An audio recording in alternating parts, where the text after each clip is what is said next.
enjoy. Please enjoy.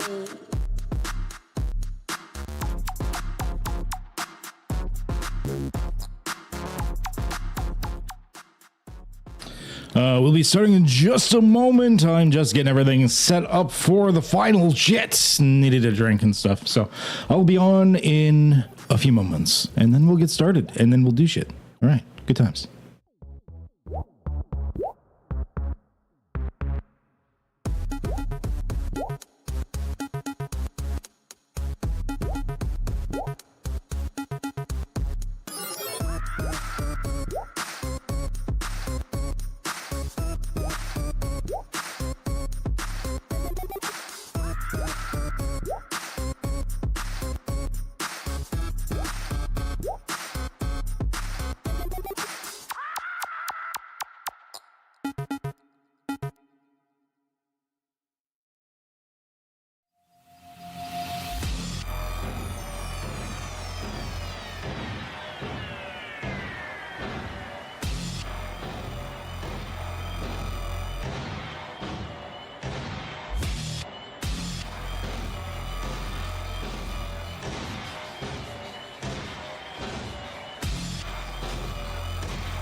Welcome to the stream. Returning once again to entertain with my wit and utter humiliation, it's time to watch your favorite Canuck fail. So sit back on your Chesterfield, crack a brewski, and grab your poutine. But today we join together in peace, harmony, and a whole lot of ass fuckery. Now, it's time to crank up that energy, so bring it on. Hype it up, pass it around, and put it in the chat. Let's hype this motherfucker up. Hell yeah!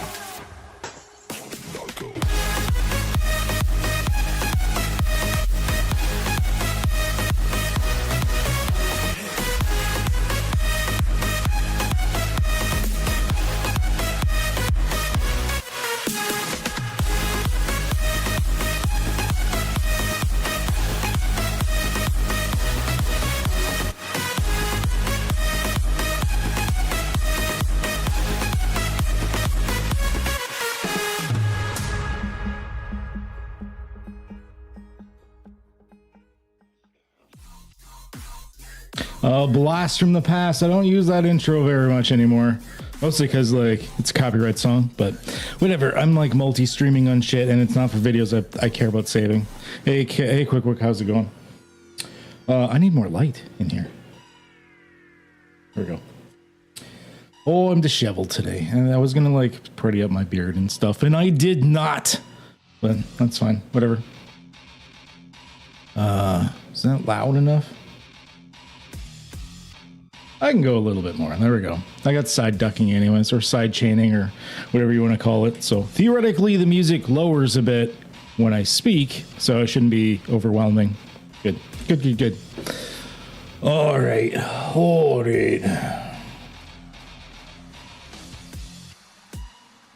Yeah, I'm gonna do some Voidhome dev stream shit. We'll switch over in just a moment. I'm just sort of catching up on all the RPG news and everything that's happening for the day. All right, no other messages. That's good. Okay.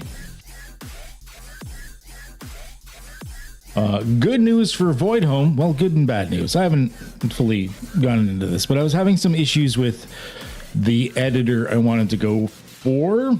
I won't get into details, but bit of a snafu there. Good news is I think I might have a lead on another editor that I kind of want to use. So that's probably going to go well. I think I might have someone that actually can help me out. Who's messaging me? Like random people. And possibly someone at the front door. It's my doorbell, but oh, I should double check. I'm waiting on a package possibly, or it might be showing up late. I'm not sure.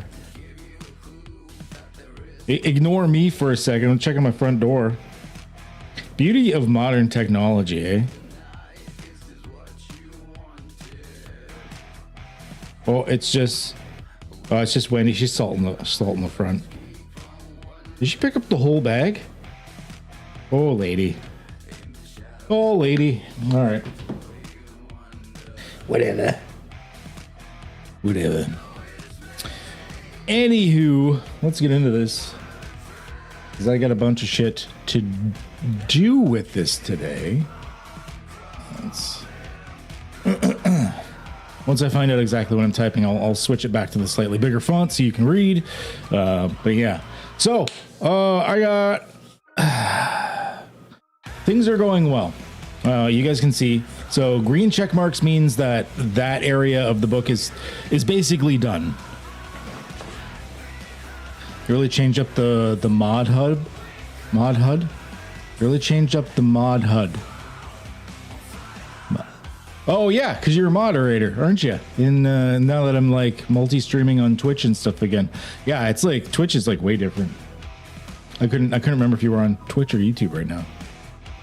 Why do I keep hiding your chat? There we go. What I see here on Twitch. Yeah, I hopped into that the other day for BHG's stream. No, Cypher Unlimited stream. I'm a mod in too many channels, and yeah, that stuff is really different these days.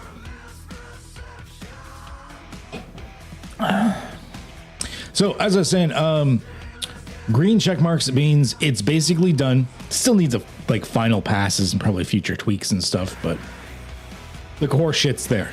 It's done. Blue means it still needs some work, but it's at least partially done, and in a lot of cases mostly done actually. Like foci, for instance, are like, I'd say about half done. I think I've got 20 out of the 39 foci like solved, with some of them like partially done. And red X's are the only places that I haven't really touched upon yet. And as you can see, there's not many of them, just stat blocks for some oppositions.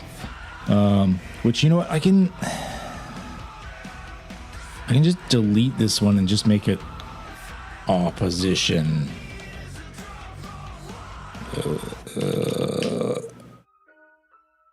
Opposition list.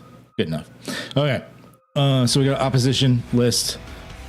Do some little adventure shorts and some vehicular stuff. Now the rules for like vehicles and stuff is in the exploring the void section, which still needs some work just for like the world plate generation.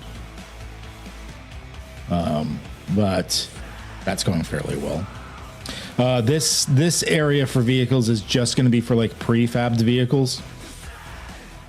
Just like what I have with like the gear, for instance, like all the prefab like gear. Because although I have like a customization and crafting system in this, well, I'm a fucking pig today. Not everyone wants to tinker with that. That's why the whole like custom designing, schematics, crafting, upgrading, I just call it the crafting system, is completely optional. Because if you don't want to futz with that and you just want to jump in and have a nice, easy, simple game, then you just pick in stuff from the gear list. And Voidhome is meant to be a very gear light game. You're not supposed to have a lot of stuff. You might have like your suit so that you don't die in outer space. Maybe like a weapon or two and like a couple pieces of gear, and then you're done. It's not like Pathfinder or D&D where you're gonna have like this entire giant ass fucking equipment inventory full of bullshit. You're probably only going to have a few things. So you've got your resources, but that's like just the resources on your character sheet, and they just have numbers beside them, and then that's easy peasy. Beautiful cover girl. So yeah, all that good stuff. So today we're probably going to jump around a little bit. I think I might work on foci for a little bit. Actually, no, let's start filling out stuff in the exploring the void. So I've got a few things to do.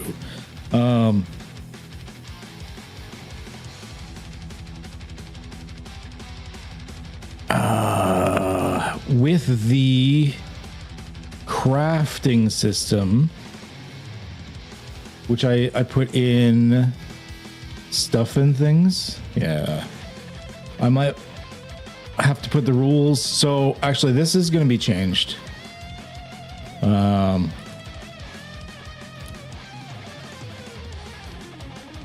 This is going to be changed to needs work because I want to put the rules for vehicles being damaged and repaired and stuff, because what I want to do is, unlike an item being damaged where just the item loses the level, I don't want that to be the entire ship losing the level. I want to have some fun with this, and I want to make the ships being composed of multiple subsystems. So you're going to have your like navigation, your power generator, I might put power generator and engines as one thing. Your like weapon systems, sensors. Like I want a couple of different things that can be futzed with. And I think that would be pretty fun. The furrow drive would be like its own separate thing, I think.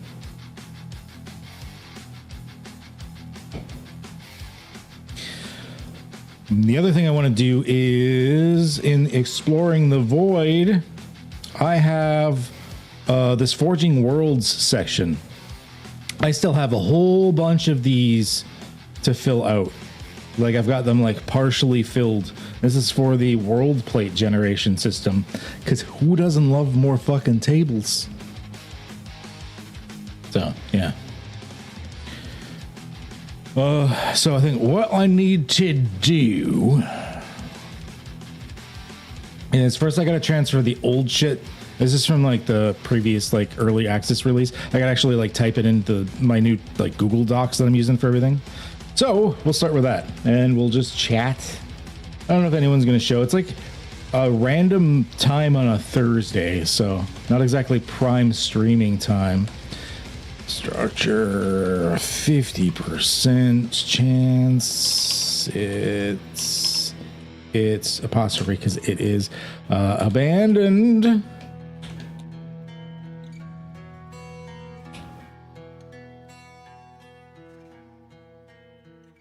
Research or science facility. 50% chance it's abandoned. Fuck's sakes. I do this like a bunch of times. Let's copy it. Actually just copy the whole end, you dumb shit. Just hanging out. Yeah, no worries, bud. Needs more goblins? I agree. Always needs more goblins. A corporate manufacturing structure. Oops. 50% chance it's abandoned. Alien monolith of unknown function. How about just alien? Alien monolithic style structure of unknown function. That way it doesn't get confused with the actual like monoliths that are at the center of each of the world plates. We don't want that. A giant fallen non-functioning churn style processing. I don't know if I want to use the term robot. Processing machine. Nah. Robot. We'll do robot. Because it is. A crashed human. A crashed and heavily damaged human spaceship. 50% chance it's abandoned. A crashed and heavily damaged alien spaceship.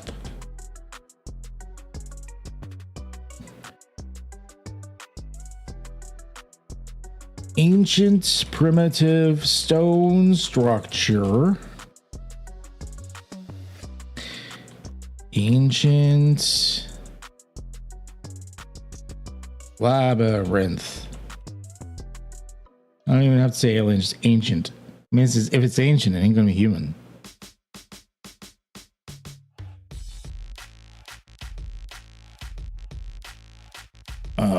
Let's get rid of ancient there, just primitive stone structure. A hovering statue that seems to have a digital interface. All right, and that's all I had for that, so I can delete that.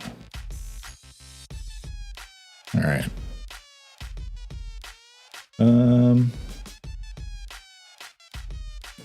Okay, so that'll do for areas for now. We'll go through and we'll fill these out in a moment.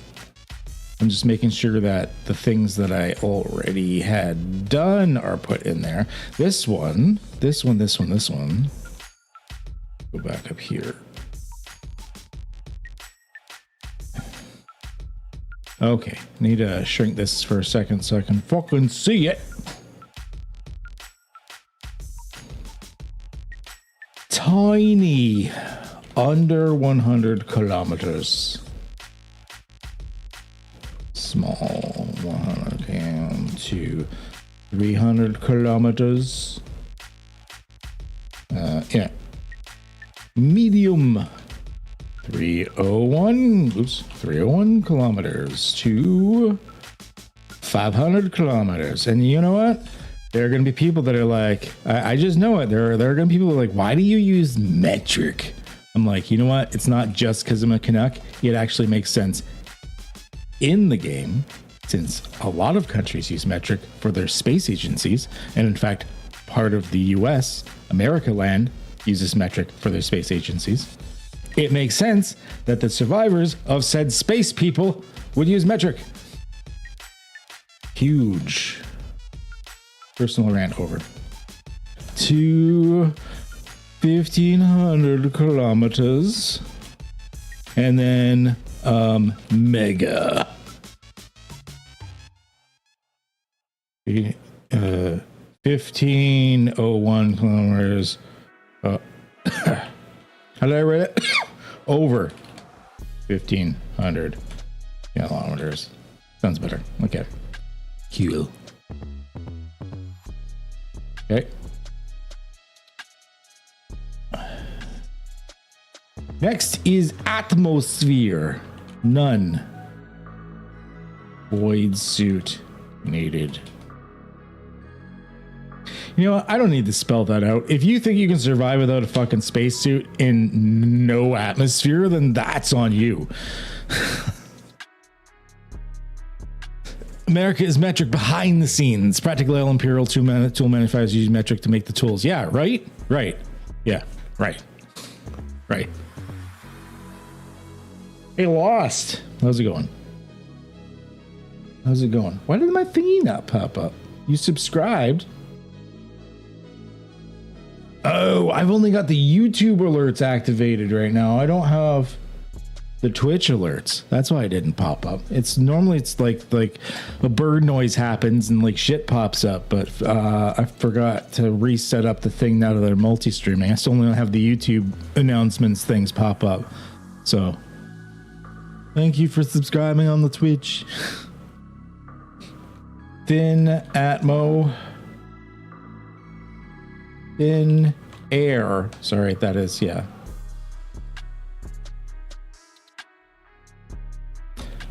Comfortable Atmo. Breathable.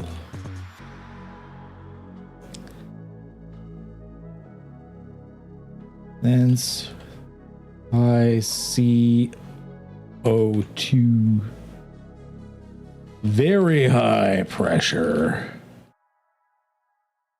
Toxic. Good shit. Next. Next. All right, next is temperature. Extreme cold. Minus 50 C or lower.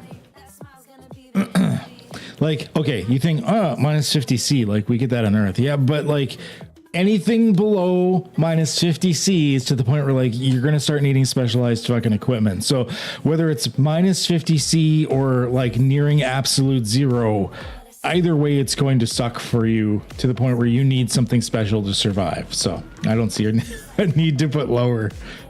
Cold 0 C to minus 49 C. Comfortable 1 C to 30 C. Hot C to 45 C. Extreme 46 C or greater. And once again, higher than 46 Celsius, you start getting to the point where you're going to need protective equipment. Instead of extreme, I'm just going to put intense. I like that word better. Varies, re-roll occasionally. Good times. All the tables. Who doesn't love tables if you're an RPG nerd? Is 31 to 34 room temperature where you can't feel where your skin ends and the air begins? Yeah, that's around the time where like if you start passing that, things like fans don't work. Like a fan only cools you if the ambient room temperature is lower than your body. Otherwise, a fan actually warms you up. So like what is... Yeah, so that's starting to get to the point where like cooling shit don't work so well. Most Canadians melted that temperature. Yeah. Oh yeah. Going outside and like 34 fucking, I'm done. Skip that temperature range. Did I? Oh, I did. You're right.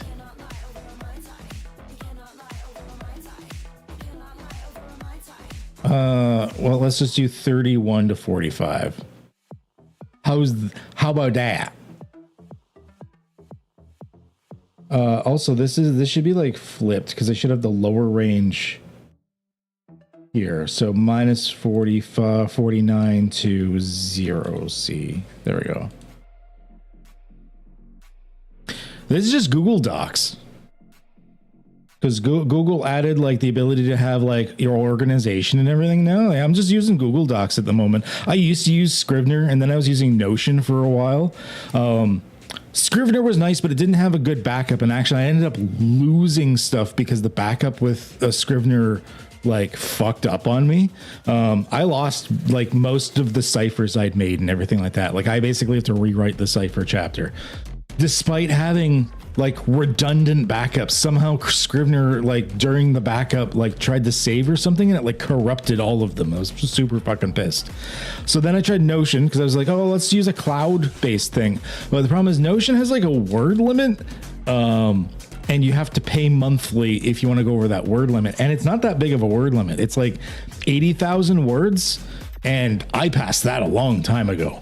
So I was going to have to pay monthly. And then if I brought someone else in to edit and comment and everything, and old Gus has been helping me out, I had to pay per person the same amount. And I didn't realize this at first. I had like 2 other people helping me. I ended up paying like 3 times the amount. I was paying like fucking $60 a month or something like that. I was like, screw that. And then the, Google Docs added the ability to like actually have the document tabs and everything. I was like, fuck it, I'm using Google Docs.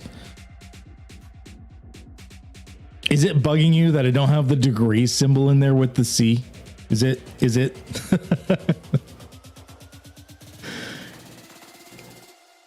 Yeah, I'm just using Google Docs now. So, oh, that's the wrong one. That's the wrong one.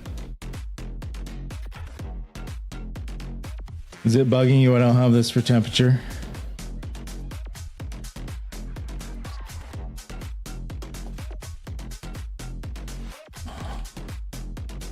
No, you know, I don't need to write Celsius because I declared at the beginning of the book everything's in metric.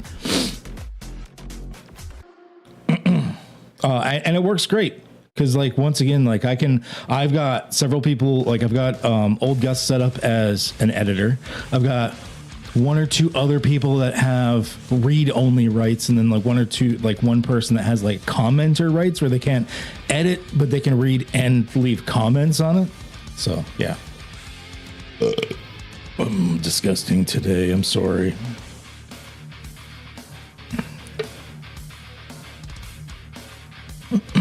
As I have power toys, so that unique character stuff is super easy. My friend writes for games, and I showed it to him. He was euphoric about it. Oh yeah. I've tried a couple of different like cloud-based editors, and like once again, Scrivener was nice, and like I know that's what a lot of the MCG team uses, because Shauna Germain was the one. She's like, hey, you got to use Scrivener. When I was like first starting out, and I was asking her questions and stuff, but it's not for me. I like the Google Docs because, like, no fuss. I can do it from my tablet with a keyboard. I can like any computer. Like I just have to log into my Google Docs. It's all there. Don't need anything. I don't have to worry about monthly payment. I'm already paying extra to my Google Drive for space because I host a bunch of backed up content for people I'm doing layouts for and everything. So, I mean, I'm already paying for the extra space, and it's not like text takes up much space. I don't know why Notion fucking charges just because I'm like got slightly more text. Even at this level of text where I'm sitting at around 150,000 words, 150,000 words is not that much memory. It's super tiny. Why? Well, this is just for my rough. The layout is being done in Affinity Publisher. That's what I do. That's what I'm doing for the layout. Because like in the previous versions, which here, let me show you here. In the previous.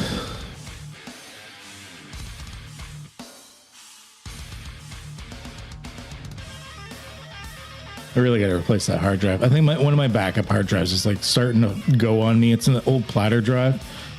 I think.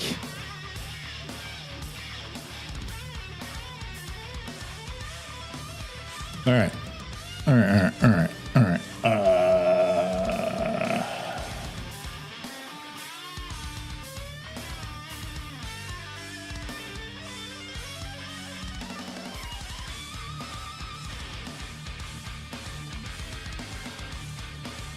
All right, so here's like the previous like playtest. Like this is roughly the look I'm going for. This is a 6x9 sized book, so it's not the full like US letter size book. I kind of like the slightly smaller book size. So this is the type of layout I'm probably going to be doing. I've got a few tweaks I want to do for it. Sorry, 1 second.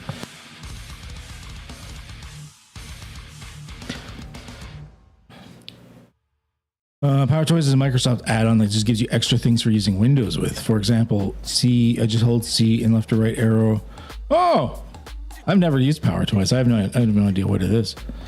I mean, if I wanted a thing for C, I can just bring up the character map. Yeah, like you can see here, like I've got some pieces of the art that I've done. And stuff like this. Like this. So it's in the layout software that I'll have to do for the art. But I've got some of the art done. I've got so much more art to do when I'm to that point. Oh boy.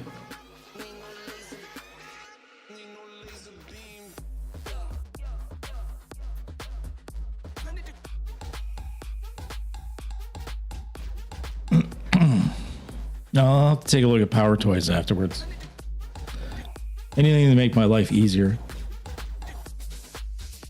I don't know if Google Docs has a built-in thing for symbols. It's really easy when I'm using the affinity things because, like, oh yeah, here we are, special characters.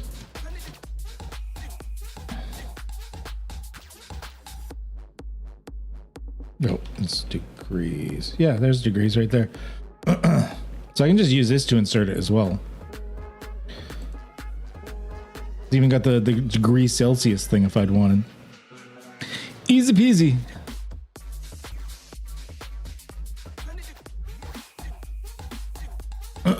Gravity. Yeah, I'll stick it. Even though the rules, I put the rules in as forces, not gravity. But I think it makes sense to call it gravity here. Even though in the rules, like if we go to extended rules, I call it forces instead of gravity because G-forces can be for other reasons except gravity. Like what if you're like pulling like a high G-force maneuver in your spaceship or something? That might be extreme G-forces of like 5 to 10 G. So that's why I called it forces instead of gravity. But I think for here, I'm just going to stick with gravity because, yeah, why not? Maybe I should do forces. I don't know. I'm torn. Let's put this for now. No. 0 G.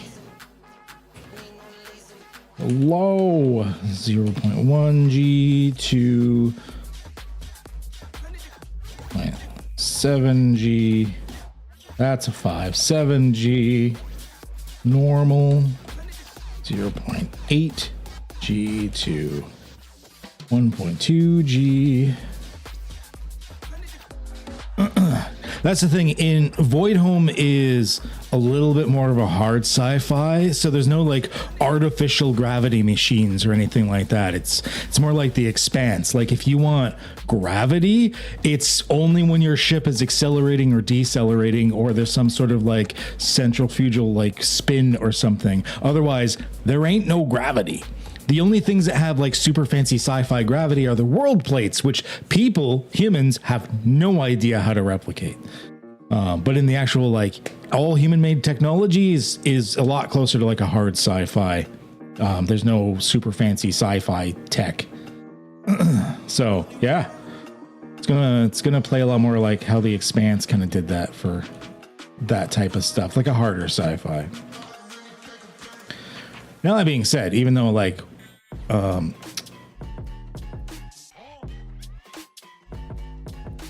okay, very high. I'm not gonna like put in the whole like modifiers for each situation is completely optional. Actually, I'm gonna show that off in a second. 1 second. Let me type this. I'm getting sidetracked. 3G.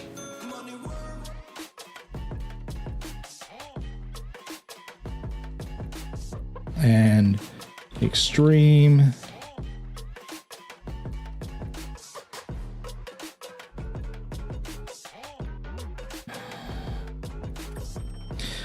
I should be changing this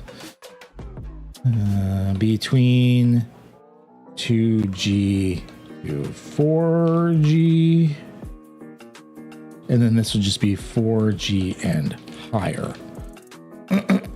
That'll work.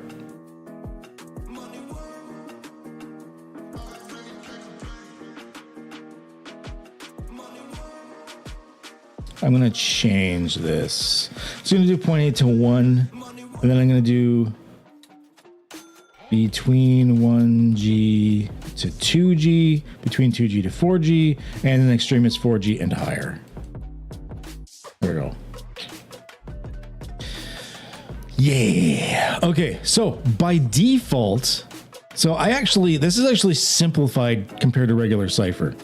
So by default, under modifying the task, circumstantial, you know how Cypher has like dim light or foggy or you're on the high ground or anything like that. All of that is covered in just these sentences. Basically, it's just the GM decides if it eases or hinders the task. If it's by a mildly helpful or disruptive amount, then it does it by 1. If it's by a fairly large amount, it's by 2. And in very extreme cases, it would modify it by 3. That's it. That's all you need to know as a GM. You don't have to know about specific like gravity levels, or if it's foggy or dim light, or if you're underwater, anything like that. The GM just says it's eased or hindered by this much. Done. However, for those of us that want a little extra crunch in our life now and again, I do, as an optional thing, have all of this. So the different atmospheres, whether you have cover, distance, forces, illumination, liquid. I didn't call it water because you never know. It's sci-fi. It might not be water. It might be other liquid. Motion, position, surprise, visibility. So all of that is in there, but is an optional thing you don't need, because I wanted it to be, if you want to run this, like Voidhome is to use the design philosophy of Cypher, very much a modular experience. You can pick and choose what you want to use. Even the whole crafting system, you can throw it out the window. It is not required for the system to work. It helps the system, and if you're going to play a boffin, then it's probably, if you're going to remove the crafting system, you might want to like modify what the boffin type can have for abilities. You might want to give them a few extras, because there's some things like gaining schematics where if you don't use the crafting system, you don't have schematics. But everything's modular. You can just remove it, and I wanted things to be nice and simple. So yeah, all of like that entire, there's like several pages worth of text in the Cypher system rule book that is now just condensed to this. This is it. Nice and easy.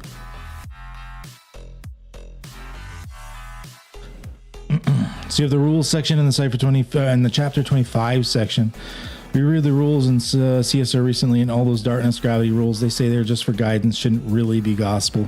Yeah, but you know how players be. So that's why I made sure the default was just make it simple, keep it simple, stupid. And then in the extended rules, I say, here you go. And the extended rules is just that. It's just the rules. It's not like the guidance. I actually, for that, I have my running the game chapter, which is like the guidance on running the game. I added a lot to it. I wrote, from my experience of playing this game for like over these games for like decades now, over 3 decades.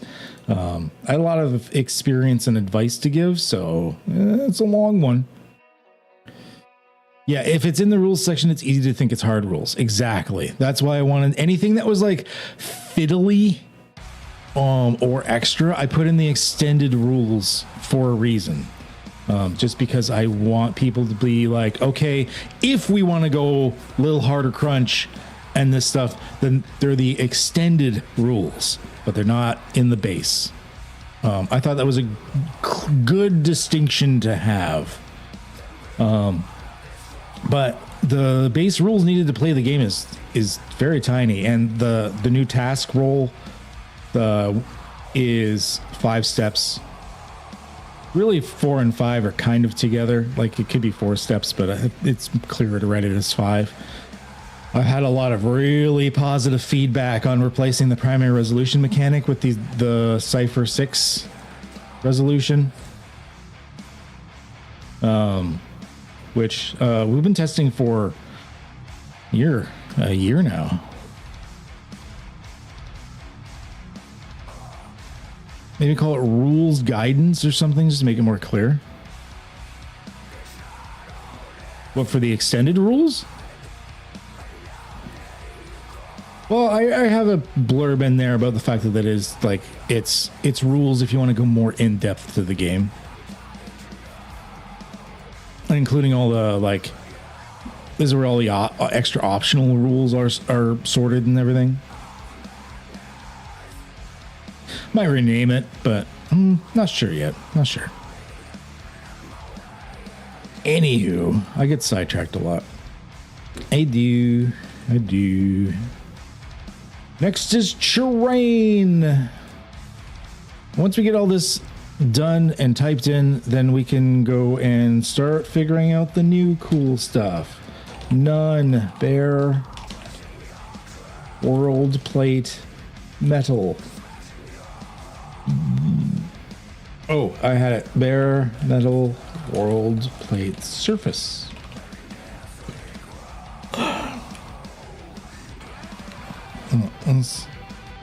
Whatever. Sparse rock and stone. Mixed earth-like. Extreme cliffs, mountains. Hard to traverse. I like traverse better than move for that. Mostly artificial buildings and structures. And finally, bizarre, alien, and or very strange.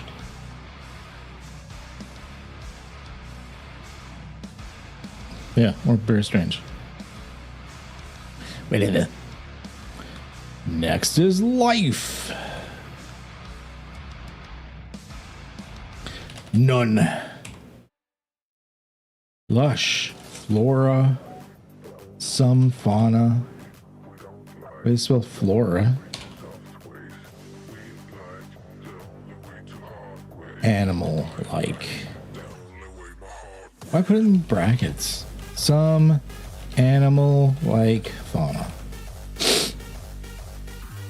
Yeah, I'm reading the wrong one. Sparse amounts of flora, no fauna. I don't know why I capitalized that flora. Overwhelming amounts of flora and fauna. Oh, I forgot the G.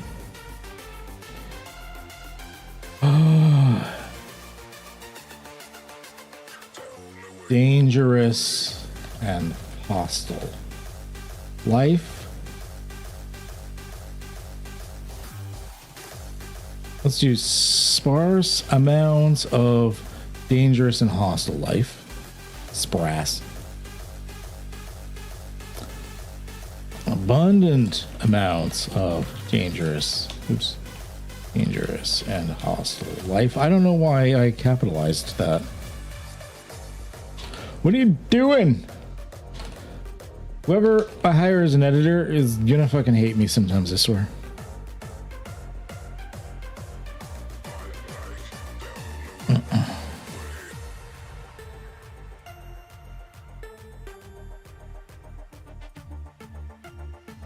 Fauna.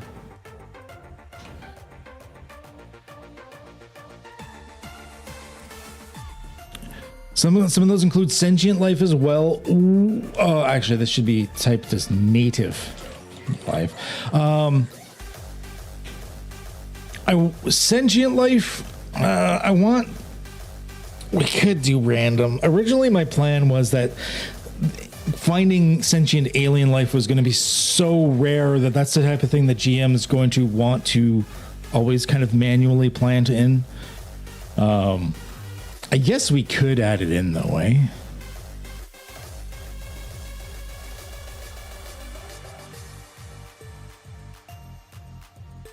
No, I think I'm gonna keep it as is, because like once again, it's there's not a lot of like dealing with sentient alien life. It's there are examples of them, but especially since I'm going for alien life to be like alien, like they're so different that communicating with them is basically impossible. Sometimes they don't even recognize us as intelligent life forms. Like they're alien. They're very, very out there. And it's not like, it's not Star Trek. You're not making buddies out of these other life forms. They're different than you. They're deadly. They're horrifying. So, yeah. Yeah, like in the first example mini adventure that I gave with the first playtest for I'll spoil it because it's been out there for a little while now. You're dealing with mostly people in a space station, but there's one alien life form, and it's this like 4-dimensional alien life form that doesn't fully understand that you're intelligent life and is like conducting experiments in 3-dimensional space that's fucking with everybody. But it's not evil. It's not trying to kill you. It's doing experiments, and it happens to be twisting reality and or killing people, and you're just trying to deal with that. Like, that's the type of alien that you're dealing with. They're so different than you that actually interacting with them is a whole other thing. Yeah, we were like ants to it. Because I think if we were to look down on like 2-dimensional space and all we see are these little moving dots, I mean, we might not understand that that's like they could be intelligent. We wouldn't know. We'd be like, what the fuck's that dot? We like poke it with our thumb. We're like, oh. Reminds me of a movie I saw where this team is in contact with aliens that only communicate through these strange shapes. Oh, yeah. Fuck, Amy Adams. Fuck, what was the name of that movie? It's like one of my favorite movies. Amy Adams alien movie. Arrival. Yeah, Arrival. Fucking one of my favorite sci-fis. I love Arrival. I realize it's not for everybody because it's a little out there and it's not exactly high on the action. It is one of my all-time favorite sci-fis. I love Arrival. But that's the thing, is the aliens should be difficult to interact with. And I haven't really shown people this much, but one of the main like alien threats in the system is based roughly on a type of life form we have on Earth, albeit a rare life form, and that's siphonophores, or siphonophoric life, which is a very unique life form on Earth because it's one siphonophore is made up of a bunch of small siphonophores, but they're somewhere in between a colony of creatures that work together and a single creature like us that just happens to have individual parts. So like one of the siphonophores might be the eating siphonophore that helps to take in nutrients for the rest of the siphonophore. But if you were to cut off the eating siphonophore, it can actually still live on its own. It just starts to miss some of the ability to do certain things. It's really interesting. I'll have to post a link to some of the videos I've watched on it. Siphonophores are some of the more weird life that we have on Earth because it doesn't fit into one of our normal classifications of, is it a single creature or is it a colony of creatures? It's like kind of in between. And I really like that because if anyone's played Magic the Gathering, what was one of the really cool deck types back in the day? Slivers. And I like that idea of the GM can take the different siphonophores and kind of cobble them together to make their own like custom siphonophoric creature depending on which parts it currently has. I'm going to really play with that concept. I want the GM to be able to have fun with, you know, them taking up part of the siphonophore, so it might lose access to those abilities, blah, blah, blah. So haven't fully figured out how I'm doing it yet, but I think this is going to be a neat toy for the GM to play with. That's my hope anyway. All right. Special temporal distortion. Why am I capitalizing random ass words? Distortions. I don't need to do time as fast or slow. Temporal distortions. Or should I? Is temporal distortions, is that too out there verb for really? Should I just put like time is distorted? Like if I say temporal distortions, do you think everyone would get that? I'm gonna come back to that one. I compute I think most like a lot of RPG nerds tend to be on the somewhat smarter side because we're bookish. I can't see someone having problems with that.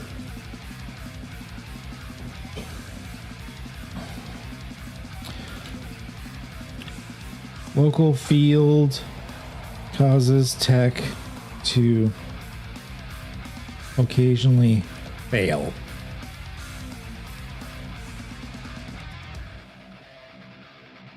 Ambient. I like the word ambient field for that.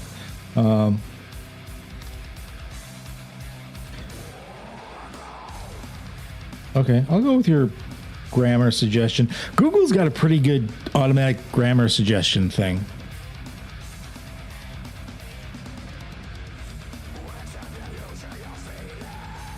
I'll definitely go with that. None.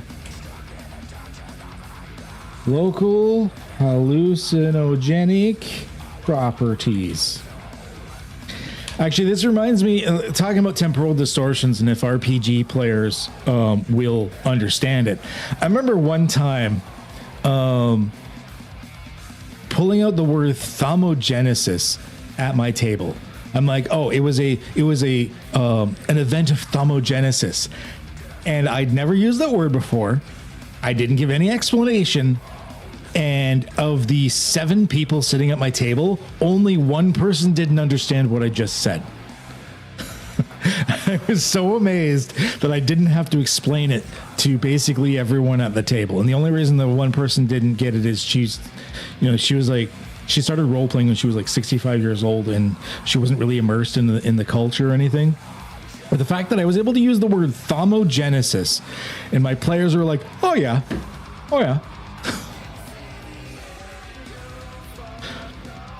Depends on the education level you're targeting.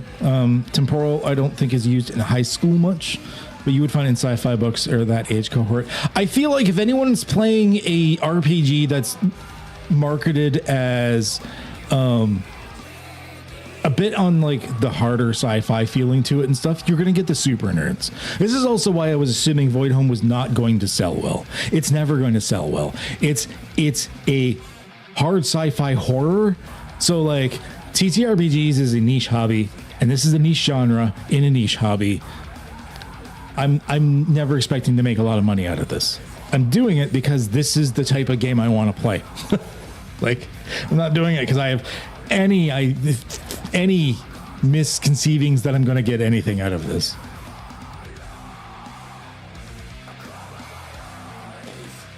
It's part of the reason that I'm trying to keeping the pricing fairly low as well. And it's also part of the reason that the Voidhome books are the only ones I'm charging for, because it's like I have put a monumental amount of work in it, and I gotta hire like an editor and stuff. But like from this point on, I decided all of my other books, my non-Voidhome books, are always going to be free. I'm not expecting to make money out of them. I just want people to play cool shit. And I'm going to rely basically entirely on if someone wants to toss me a couple of bucks for this Canuck on my Ko-fi as a donation, fucking give her. Awesome. But I want to put as little of my RPG shit under a paywall as possible. I'm not in this to make a buck. As it is, Voidhome, just hiring the editor and stuff like that with the amount that I made, I made a little bit. I'm basically breaking even. So, yeah. Hard sci-fi is a niche, but it's gaining thanks to The Martian and The Expanse, etc. Yeah, I'm hoping so as well. And once again, even though this is hard sci-fi, I do have a disclaimer in the beginning that even though it's hard sci-fi in feeling, I'm not like going in the stupid, like I'm not going into too many details that you have to know to play the game. I do have cool little info boxes spread throughout because my background is I went to engineering the first time I went to a post-secondary education. And completed that. I'm technically a trained engineer. And then I went back to university, and I'm like maybe 25 to 30% of the way through my master's in physics. Unfortunately, that's very expensive and I'm fucking poor. So like I have a science-y background. So I like this shit. And I do have a lot of cool little info boxes throughout the book. Like I explain, what a Hohmann transfer is between two orbital bodies. You don't need it to play the game, but that's a really cool thing to have. Or like what delta V is in like fuel mechanics for your spaceships. You don't need it to play the game, but it's a side little info box if you want to throw in some like sciencey verbiage, stuff like that. Okay, an alien mega structure. Oh, that's one. You can make that one word. Oh, cool. I didn't know mega structure could be one word. To the inside. Thank you. Knowing little science snippets is always a great way to, regardless of the genre you're playing. I think so too. All right. That lets us fill in the stuff to this from the environment. Yeah, I can't wait to start filling out more like complications and shit. We'll get there. Residence is the last one for the cater system for the Forging Worlds. Yeah, I use the cater system for all locations in Voidhome in the books. Like if we go to places, you'll see like these existing world plates have complications, areas, things, environment, residence. Yeah, we go to the planets, same thing. Complications, areas, things, environment, residence. So yeah, I use a standardized system so people know what to look for and where, to make it nice and easy to read. Also makes it nice and easy for you to generate your own thing. I think the cater system's working out fairly well. I know some people are saying like, shouldn't you put like the environment first or something like that? But I tried to put it in order of one, it spells a nice little word because you can cater to people. But two, it puts it in order I think is important, because complications, that's your drama, that's your story. I think that's the most important thing. Areas, next mean like that's where you're exploring. That's what you're kind of going there to deal with. Things is usually the driving force, or maybe one of the driving forces for you to go there because of Oris being so scarce in its resources. You're always kind of desperate for those things. Environment, now we get into environment, but because most characters are going to have a void suit of some kind, unless the environment is extreme, it's not as important. You're probably going to be able to survive it, even if you're going to have a bad day. And then finally, residence. So few places are going to have residence, so that's why I kind of leave it till last, because residence primarily describes the human presence of note, and I mean humanity barely touches most of the places, so that's why I put them in that area, in that like way, and then I just happened to be able to like make a word out of it. So it worked out. That's my reasoning anyways. Old Gus and I have sat down for many hours, very late at night, and discussed how to organize things, even in the system itself. We have a couple, like, obviously we love the Cypher system, obviously, but we have a couple little nagging things about the Cypher system, like standardization of rule declarations. Like the word level is used for a bunch of different things that don't necessarily mean level, like they can mean different things. So we've standardized that level just means if it has that numerical level value and not 4 stages of something. We try to use other words in those cases, like ranking or category or whatever, instead of using level in so many different ways, for example. So we try to make a proper codified standard for the terminology within Voidhome to sort of clean up, because Cypher, as brilliant as some of the mechanics are, feels like they designed it a bit loosey-goosey sometimes, which is fine in a lot of ways. But as someone that interacts with the community on a very regular basis, probably even more so than the MCG staff, I see a lot of places that newer players tend to be confused because of some of the blurred lines with some of this like declaration of like the names for rules and little things like that. So old Gus and I have sat down and we've really tried our best to hammer down and organize things. The interchangeability of task and action annoys me. Yes, that is one of the things we've clarified as well. Action in Voidhome specifically is referencing anything within the a conflict action.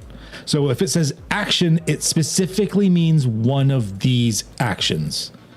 Otherwise, it always refers to a task, which is what the actual like role is. We don't use task and action interchangeably in Voidhome. They are separate and distinct codified declarations. Things like that are exactly what I was talking about. So yeah, so these are what actions are, and it's a specific list of actions, although you can of course make your own. But a task is this. This is the task. I could get rid of the word role, the task. And of course, in Voidhome, there's actually 3 different types of tasks. There's your regular task, a graduated task, and a complicated task, which have different things to them. Actually, I should move this fate die results.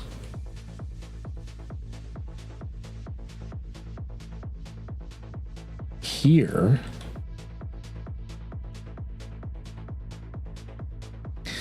With the before the retrying a task, and then I have the task roll, and I think I'm gonna change these headers to 1, so it's gonna be like graduated tasks and complicated tasks. There we go. That organizes it a bit better. So once again, codifying the things that need to be codified in the basic rules, but trying to leave everything else as loose and narrative and creative as it can be.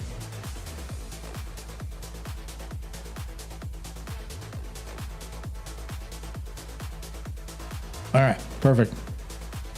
Back to the thing. I get sidetracked so fucking easy. I don't have ADHD, but when I am writing in a stream or designing in a stream, I feel like I get like streaming ADHD. I don't even know. I don't even know. Okay, so you're asking about intelligent life. This is where residents come in instead of in the environment. If there's people or aliens, this is where you're going to find it.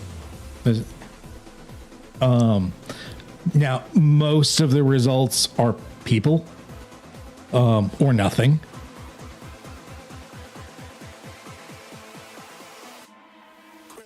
Actually, I might end up changing this because I've recently done a rework of a lot of the places in Voidhome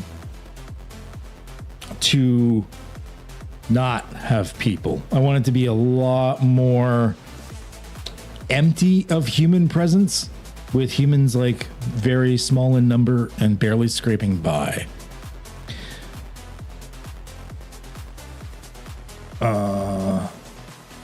We'll go through these and we'll see how many I can change to just be like, no one's there. Or like just signs that someone had been there previously. So I know there's some of those. We might escalate it. We'll see. We'll see. It has never had any residents.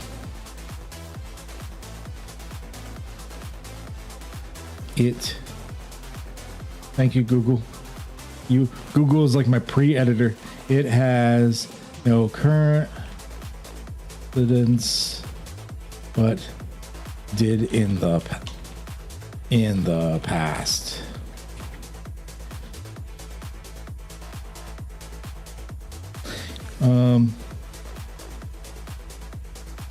Let's get rid of it has never had any residents. No current residents. Current residents. Signs of human. Back in my bag, yo. Of people Conscious. ISO. Down. Back in my arriving soon. We No current residents, but signs of aliens arriving soon.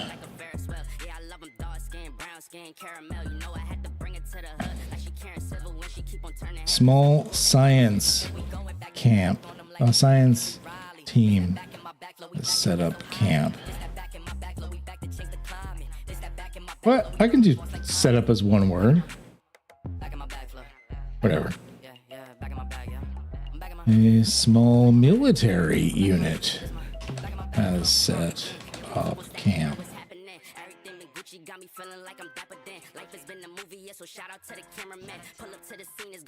A group of explorers has taken up residence in the area. A group of criminals has created a small home here to escape the law. A corporate base is being established with a partially completed building. Large military encampment has been placed for strategic reasons. The beginnings of a frontier town are apparent. A well-established frontier town.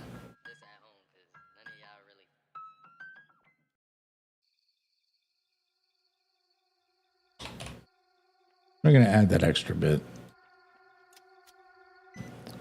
Hey, Jason, how's it going? Small corporate manufacturing facility. Small group of aliens. Wow, come on. Of aliens nearby in their ship.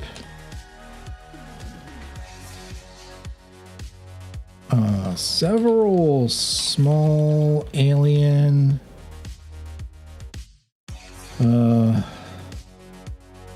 groups spread throughout the world plate. That should be capitalized. That's capitalized.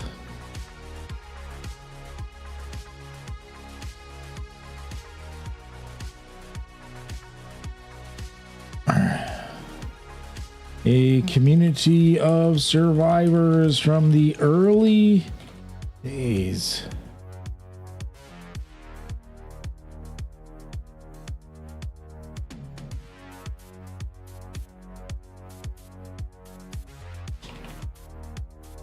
They thought is that think they thought they were the last of humankind. That works.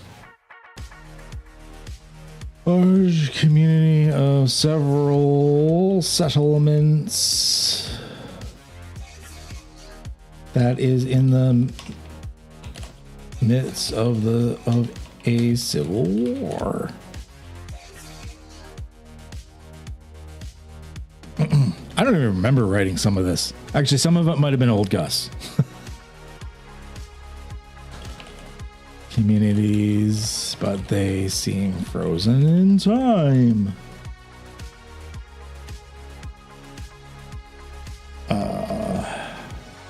Now's where it gets awkward.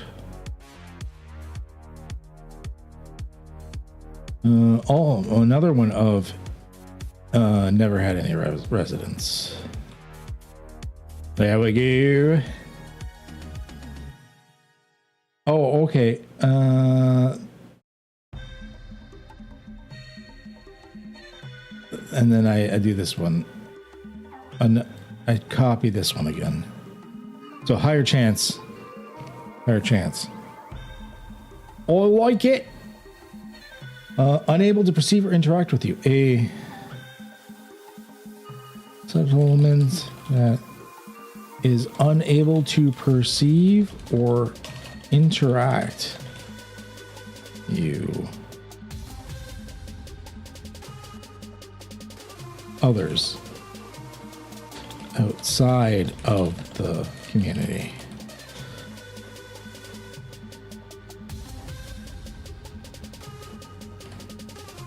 Elsewhere. That's better. Small settlement that's unable to perceive or interact with anyone from elsewhere. Yeah, that flows a little bit better. A mostly destroyed settlement. They have a few survivors. I try to leave enough room in these for like the GM to kind of like riff off of it. Like it's more of a, it's less of a specific detail and more of a prompt for the GM to like springboard and like do their own shit. Which is, I think, the best way to do it. So it's the same way I'm writing the adventures and stuff, and like the one I'm doing for Mr. Trask, where like I don't like the way D&D adventures are set up, where it's like a specific list of areas and events, and they happen in this order, and they have to happen this way, blah blah blah.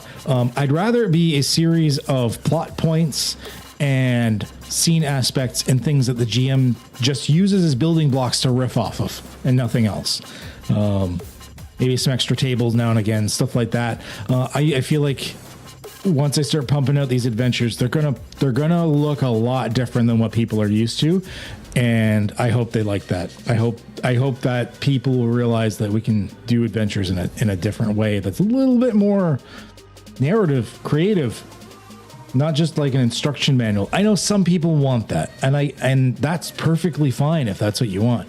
But I feel like there's another way. I personally would want to see an adventure. Signs of a current and active community with recent activity, but no one's there. Settlement. Something like active? No.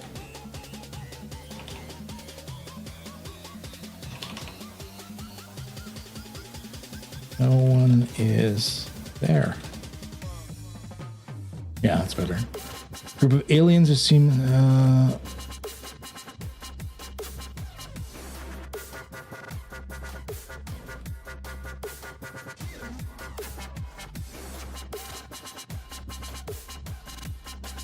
yeah.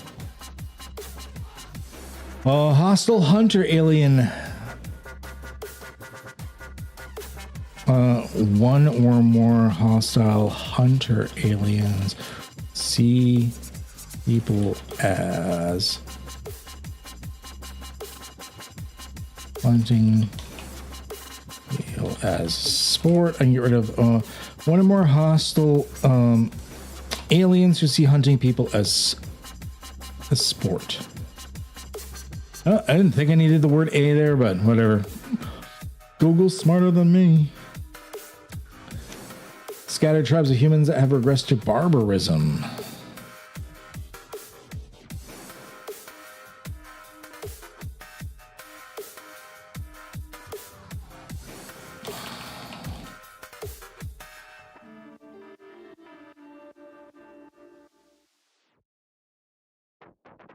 Primitive barbarism. Small community of human cannibals.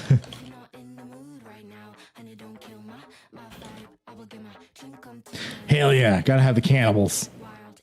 Finger licking good. Secret slavers town used for storing and selling others.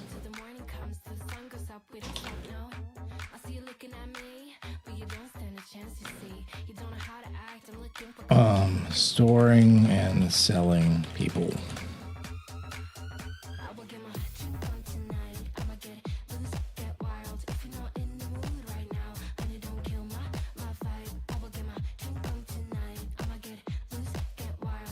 Of people. I might do one specifically for Vix and robots.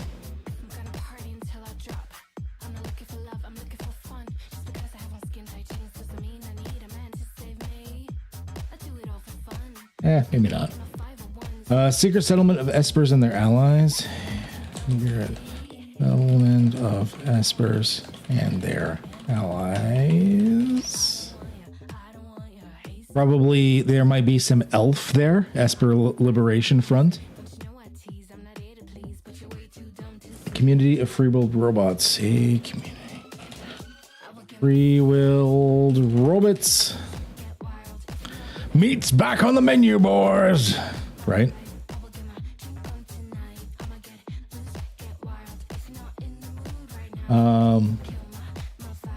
And then these two again. How did the orcs know what the fuck a menu was? Collection of alien robots doing unknown things. Sorry, not the orcs, the Uruk-hai. I guess the orcs too, because there was orcs and Uruk-hai. Collection of alien robots doing unknown things.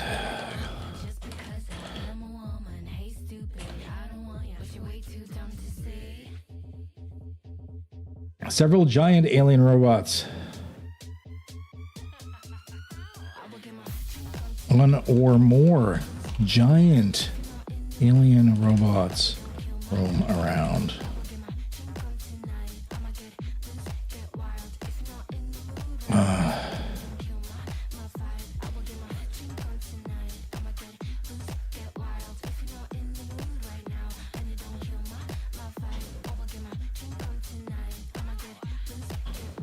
How did I finish that? One or more communities.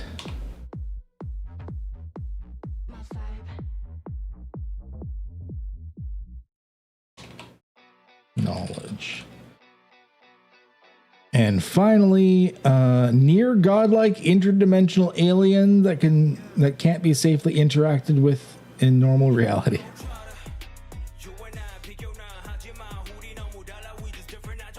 Near godlike.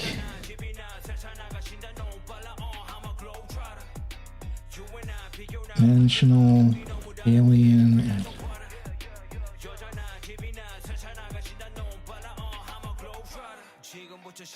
safely interacted, communicated with.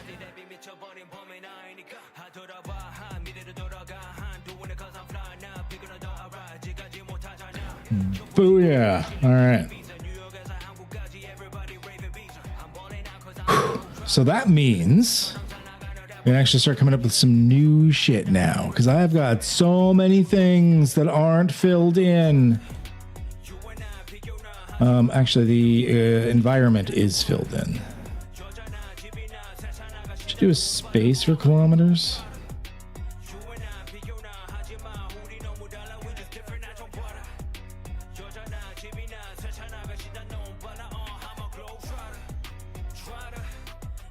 No space for the G.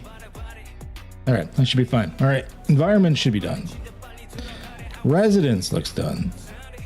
Hey, Stilts. Dev's going good today. Getting shit done.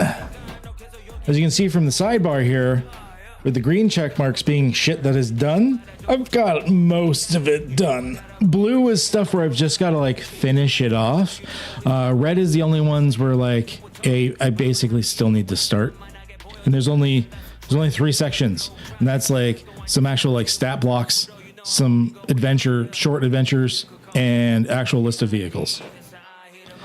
So yeah, we're getting fucking close, and it's kind of scary.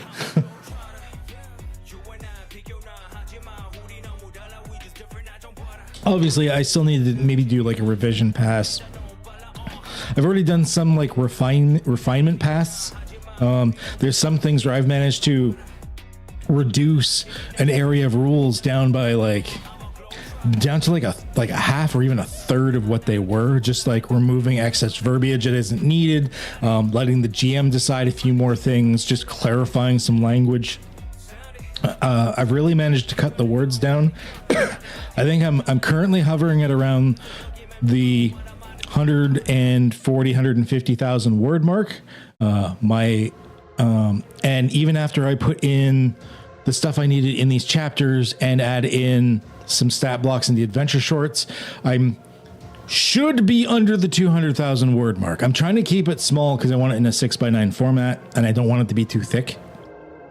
plus printing costs suck these days. So I'm trying to keep it under the 200,000 word mark. I've already cut out like entire chapters worth of shit that is just going to go into like other future books, because otherwise I was going to be approaching the 300,000 word mark, and that was getting a little too chunky.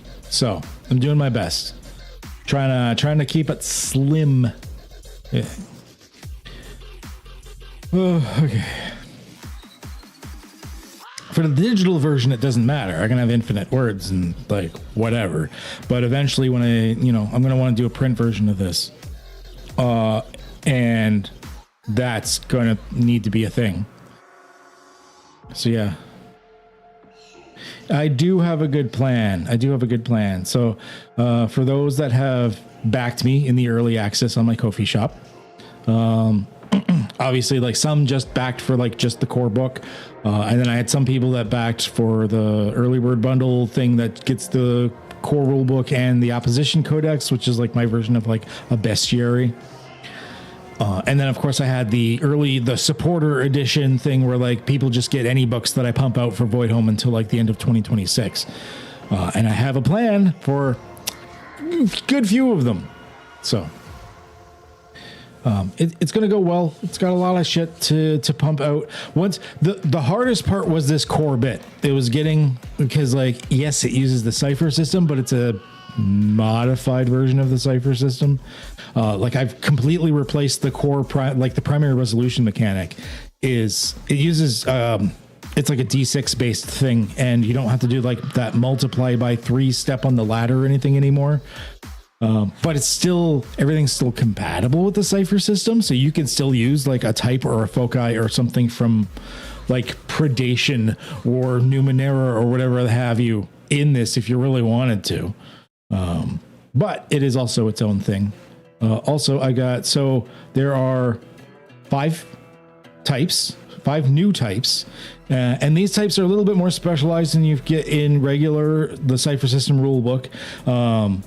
It's, as old Gus put it when he was helping me go through this stuff, they're somewhere between a type and a focus, because each type does have some extra bits to it, like the Boffin with its like creation of like things and robots, and the Gadabout and just all of them are a little bit like they're got some focus stuff in it as well. Descriptors are all custom. You always make a custom descriptor, although I do have some example descriptors you can use that are prefabricated in case you don't want to do custom. But generally, you can just customize your descriptor in just like a couple easy steps. So remember like Numenera types and less like Cypher types? Right, exactly.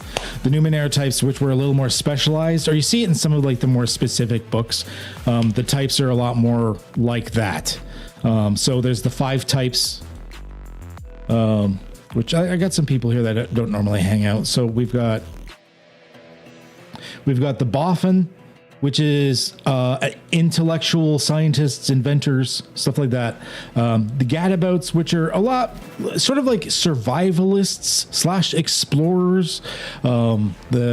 The Heralds, which are a lot like the Speakers, but they've got a little bit more of a supporty vibe to it than the regular Speakers did. The Holder, which is interesting, is your everyday person. They're called the Holder because they work down in like the cargo holds, like just moving around shit and carrying things and like, working in the cargo bays and stuff like that.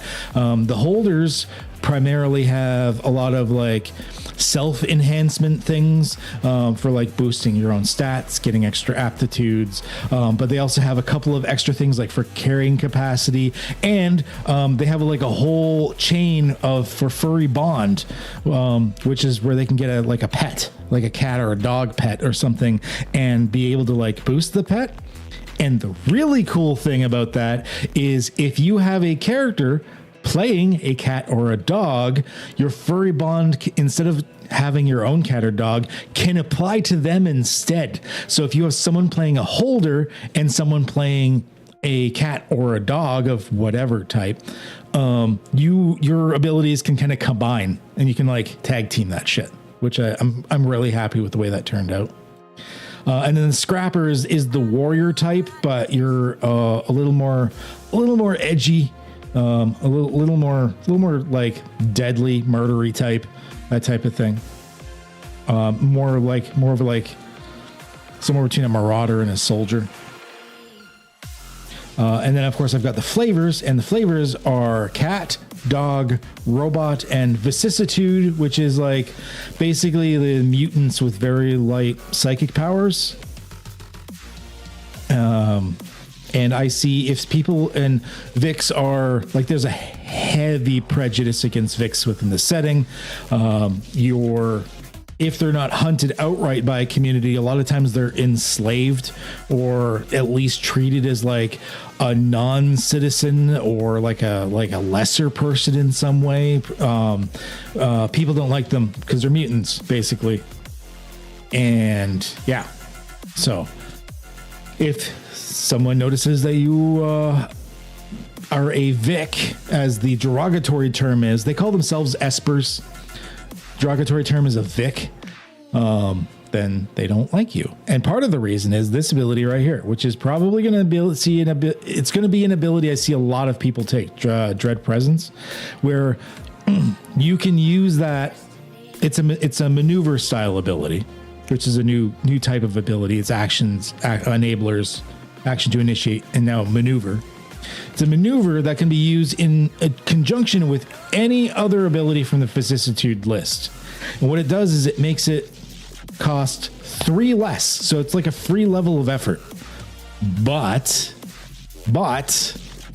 you increase the group's dread by 1 because of how like horrifying or otherworldly it is when you do it that way. So that's probably the reason why people hate them, because they're creepy as fuck. And then the foci, I'm still working on the foci, but there's going to be, at the moment, the foci list is sitting at 39. Although I still got to finish a bunch of them. The green ones here are the ones that are not finished yet. But these ones, these white ones, these ones are all finished. Old Gus is really proud of this one. This one was, I tweaked it a bit to go into what to match in. I am the primary designer and editor, but it's still mostly his design, and he's really proud of this. Defies Gravity is the one where you have a jetpack, and in during the last CypherCon, one of the pre-gen characters was a dog flavor with Defies Gravity, so it was a dog in a spacesuit with a jetpack. Does that not sound awesome? My favorite one that I've designed so far is full of surprises. You guys are gonna like this one, I think. I won't spoil anymore. Yeah, good shit.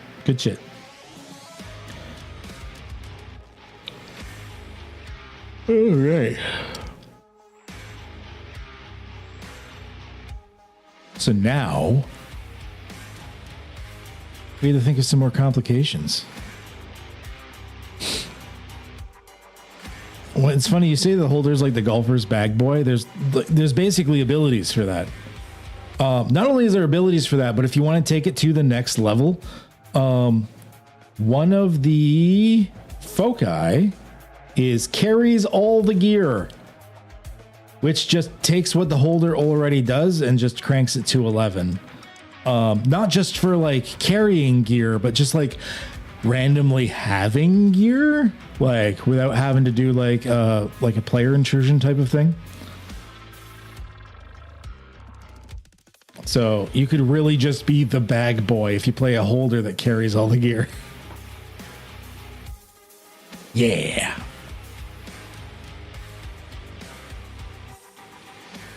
Yeah, good times. Okay. I have like a random space there. So complications. What do we got so far? Oh. Bounty hunter with a warrant. Hostile alien. Detect distress signal. Esoteric device prevents you from leaving until it's disabled. So these are, I was kind of writing these as like plot hooks. Auror's Commonwealth sign. It's a quarantine, spinning or flipping a rat. Being watched by someone or something through drones or cameras. Once again, I try to leave some of these like very open-ended. Like, someone's watching you through drones or cameras, but like, what does that mean? Well, that's for the GM to come up with. It's trying to give you those blank spaces to like be creative in, but with enough of a hook that it hopefully gets the juices flowing. Like, is this an alien? Is it a human? Are they hostile, or are they just like some like xenophobic freak that just like doesn't want to talk to you but wants to know what's going on? Like, what is this? What is this? I love it. Nearby abandoned reactor begin to melt down. Chaotic environment, rural, one of the environment aspects for each new scene. Oh, fuck. Military unit is actively having a firefight with some marauders. Churn-style machines are processing the upper terrain. A meteor visible. Hole was punched through the world plate. This one, the hole was punched through the world plate, creating a mountain or crater out of the world plate metal. Mountain or crater.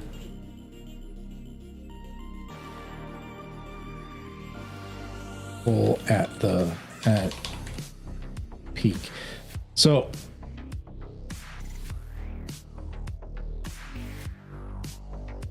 if anyone, this is taken from a specific sci-fi. This is a call to a specific sci-fi. If anyone can actually guess what it is bonus points. I don't know, maybe it'll give you something. I don't know. But yeah, a hole was punched through the world plate, creating a mountain or crater with a hole at its peak. If you can guess the sci-fi this comes from, you get like a cookie or something. I don't know. World plate floats outside in the normal cloud and is remarkably close to the star's skull, which is currently emitting chaotic levels of radiation. Yeah, so it's close to the more chaotic of the three stars. Since Oris is a trinary star system that solved the three-body problem. Oh, I'll tell you what. All right. Let's do this. Let's figure out some other complications.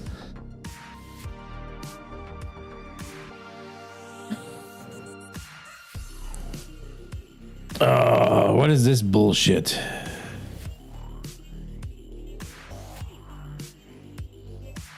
I didn't actually. Can I? Can't ban you from here. No, I gotta actually go into the moderation thing for Twitch to ban this jackhole. Ban you from here. No, I gotta actually go into the. I don't want to hear myself.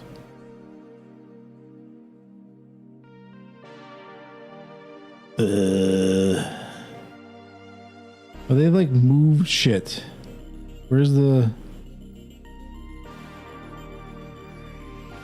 odd view? Thank you.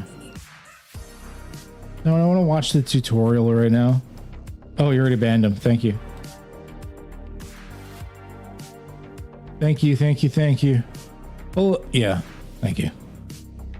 We'll leave it open in the background just in case.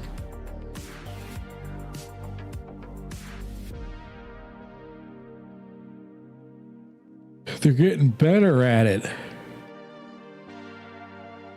All right. Complications. Let's see what other fun things we can think of here. Obviously none. You know what? I'm gonna put a couple of nuns in there.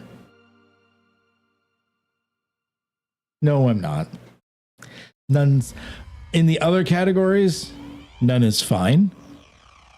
In complications, you gotta have something interesting, like every time.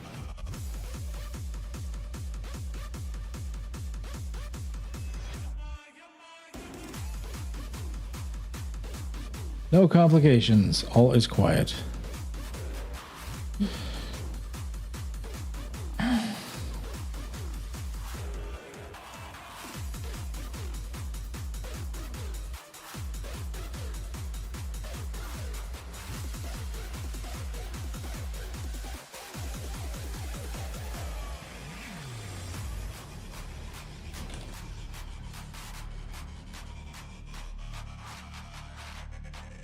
You know,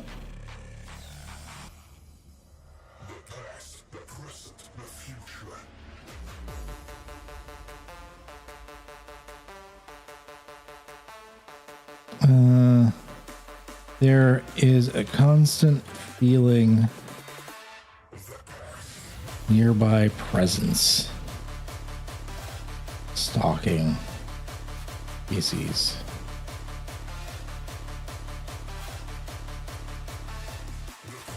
Horrifying or terrifying.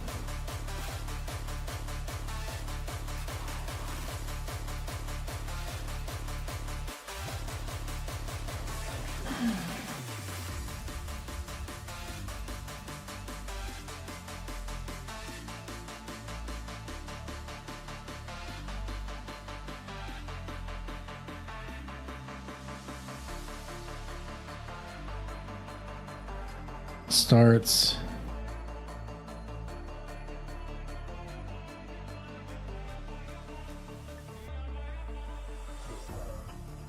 the start of each new scene. Increase dread by 1. I was feeling like something is breathing down your neck is a great way to get your players on edge, right? Once again, this is like a behind the curtain type of thing. So like you roll this up as the GM to like give yourself some ideas to build off of. The players don't have to know what these things are.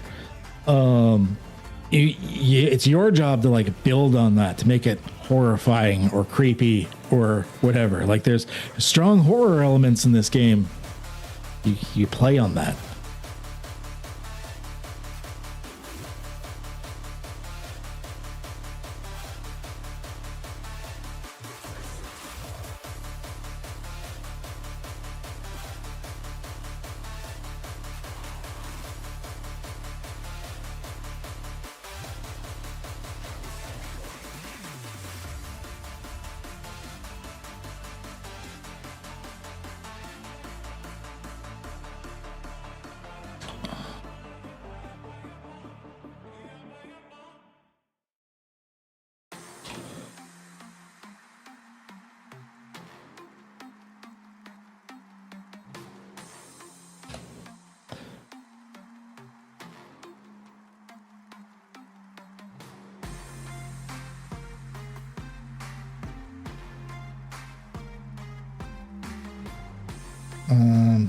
Consider granting increasing might-based condition.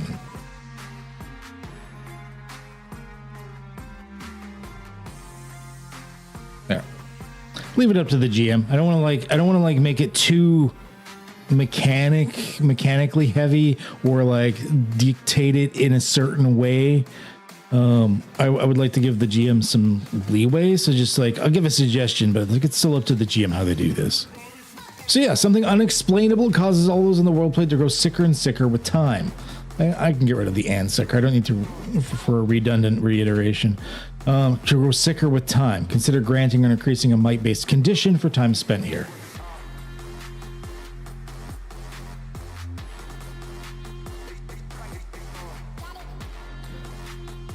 How about consider granting a might-based condition for time spent here, increasing it.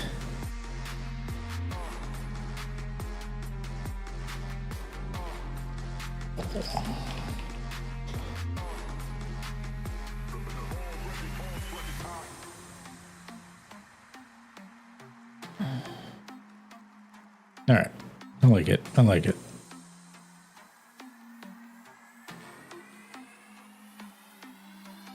We got a couple of them there. We got a couple of them. What other things do we get?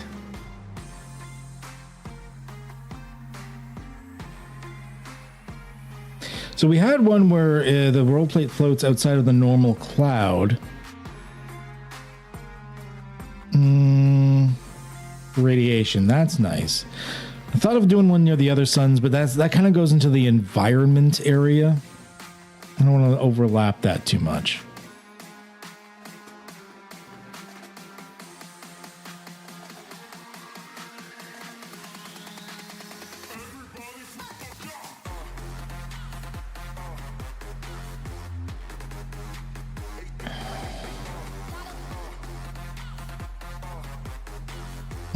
Environment.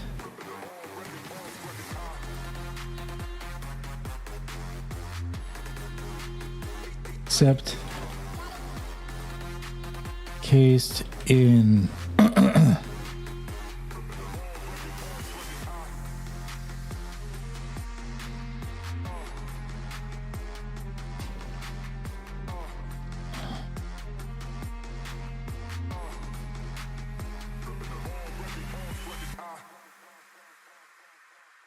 encased with an E.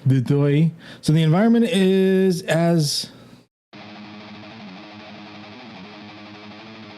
unchanged, except that the entire world plate seems encased in some sort of amber crystal. I can get rid of that first part. The entire world plate seems encased and frozen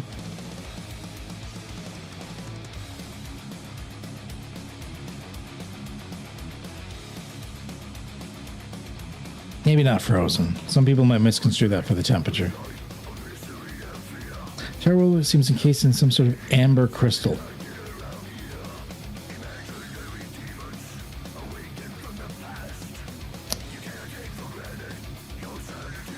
Oh, yeah, I'm not done the sentence. Don't tell me fucking shit. God damn it. Entire world plate seems encased in some sort of amber crystal. It's another word. Actually, I'm gonna do here. Thesaurus. What? Not stasis.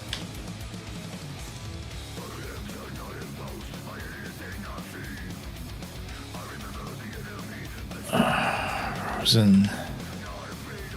Stopped.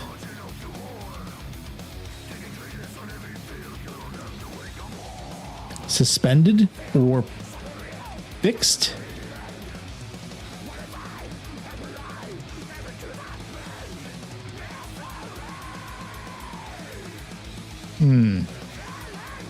Immobilized? Oh, immobilized isn't bad. Entire world plate seems encased in some sort of amber crystal.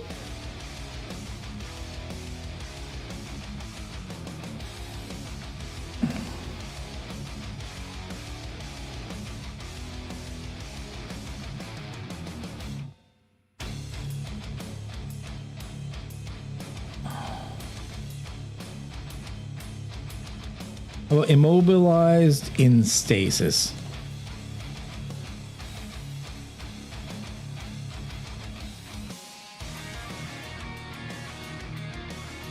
Some sort of stasis.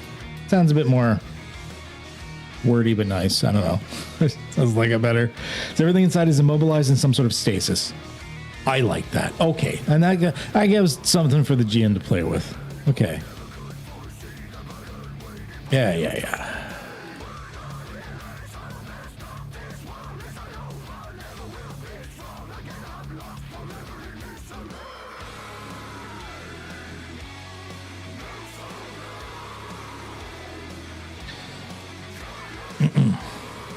Yeah, that's good. I like that. All right. That's not too bad. I don't know to make them too wordy, but some of them are going to be wordy. I have a hard time not being wordy, you know? As is the obvious by the fact that I had to cut the word count down because it was like going to be over 300k. So many. Okay. Now I'm just adding onto it again. I'm so bad at keeping it at fewer words. Wordy. All right. What else can we do here? Complication. Maybe something else people-y. I like the weird shit, but we gotta have some like people-y stuff here too. Ooh.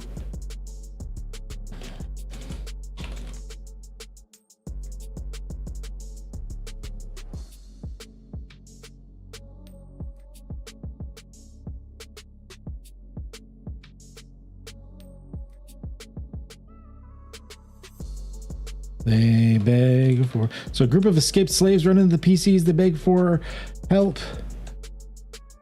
Slavers. Somewhere nearby.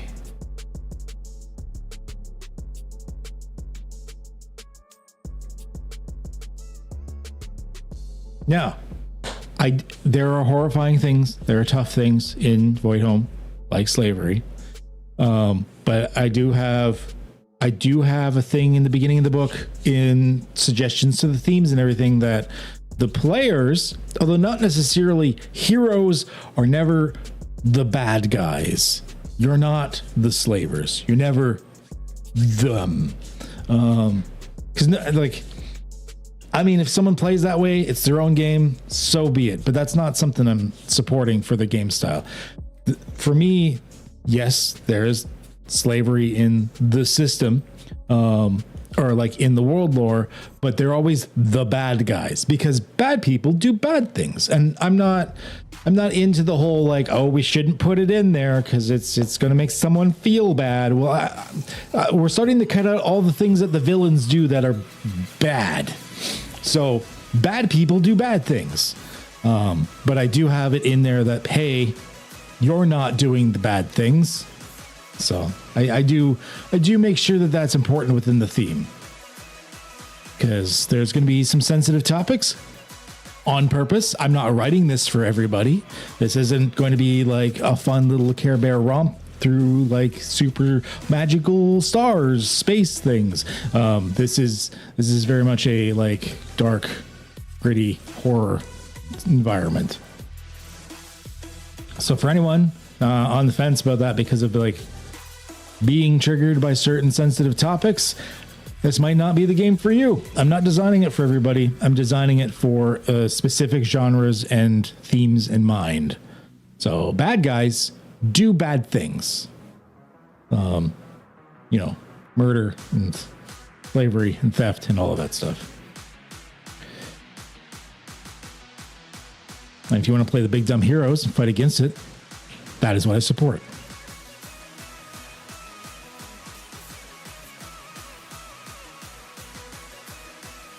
The PCs, the big for helpless slavers, are somewhere nearby. All right.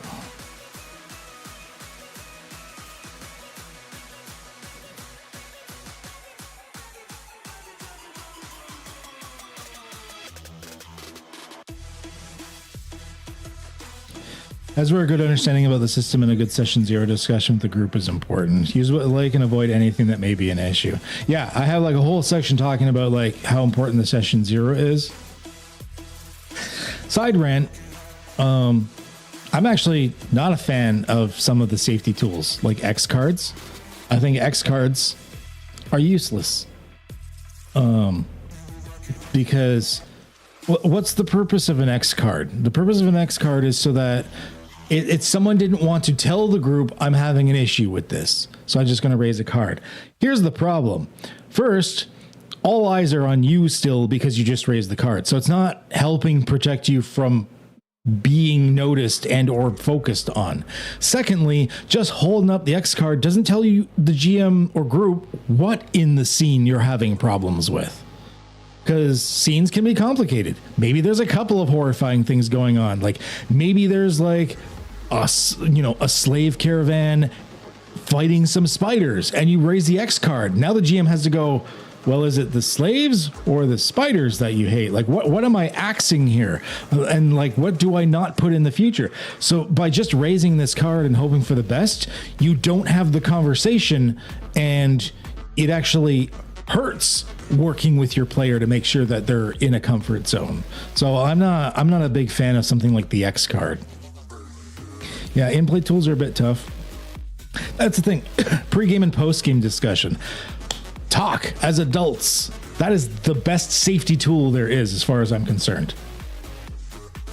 Ran a fantasy campaign once and told them ahead of time that slavery signals abomination. That is, even that bad guys hate slavery. Basically, if someone uses slaves, yeah, they're the worst of the worst. Yeah, and you set expectations, you talk to them, and like if someone is no bueno for that in the game or whatnot, then great, that you have that conversation. We should be able to just talk to each other as adults. Even in convention games, I don't see the need for the X card, because once again, you're removing the communication. Like you're raising an X card, great, for what? And then if you have to tell me, then what was the purpose of the X card? You're just communicating anyways. That's just communicating with me, so you didn't need the X card. So like I think the X card is useless. The consent and gaming checklist for a regular game, I don't think it's needed. You should just be able to talk to each other as adults, suss out if anyone has anything like your lines and veils, which I am a fan of lines and veils, and just communicate. In a convention game that might be slightly different, I'm still on the fence about the consent and gaming checklist for things like a convention game, because you don't have time to talk with these people ahead of time. Like you got to rush into it and go. But at the same time, like I feel like just the GM presenting a like list of problematic things that could be in the game ahead of time and properly advertising what the game is before people sign up for it honestly should be enough. But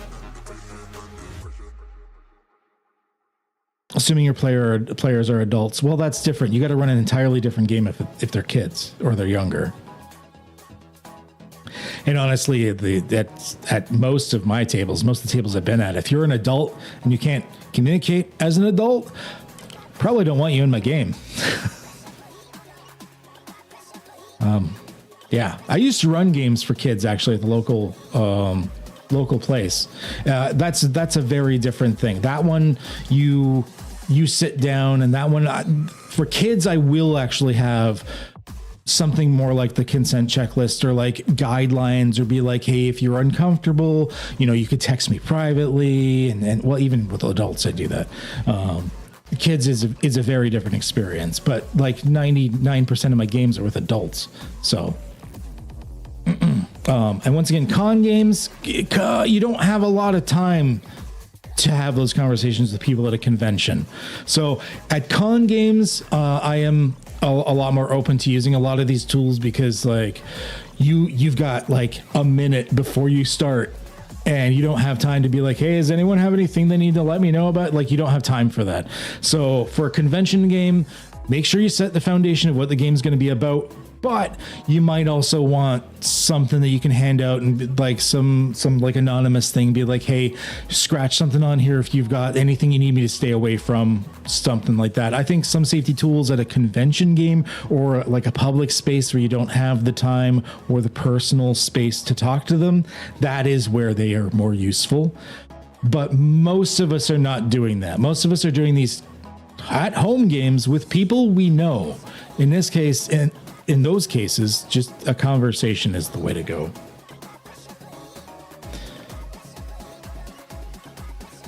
The discussion after the X card has been raised is easier to have if the stop button has been pushed. Well, at that point, just be like, hey, if you're going to have the discussion anyways, having the X card is moot, so much as just being like, hey, I'm not comfortable with like spiders being in the scene. I mean, that's just communication. It doesn't have to be called like a safety tool as an X card. You can just be like, oh, hey, not good with spiders. And then GM be like, oh, okay. Yeah, not a problem. Get rid of the spiders. Yeah, it's but the thing is the X card, the way it's presented is, at least initially, hopefully maybe it's evolved, but originally the X card was just, you raise the card and it was supposed to be as not anonymous, because you know who's raising the card, although in virtual tabletops it is anonymous, but it was just to be like, hey, the scene is bad, stop this and move on. That was the original purpose of the X card. The original layout of the X card and the way it was presented was that there was no communication. It was just, hey, this is bad, move on to the next scene. But the problem is it never told you what was bad.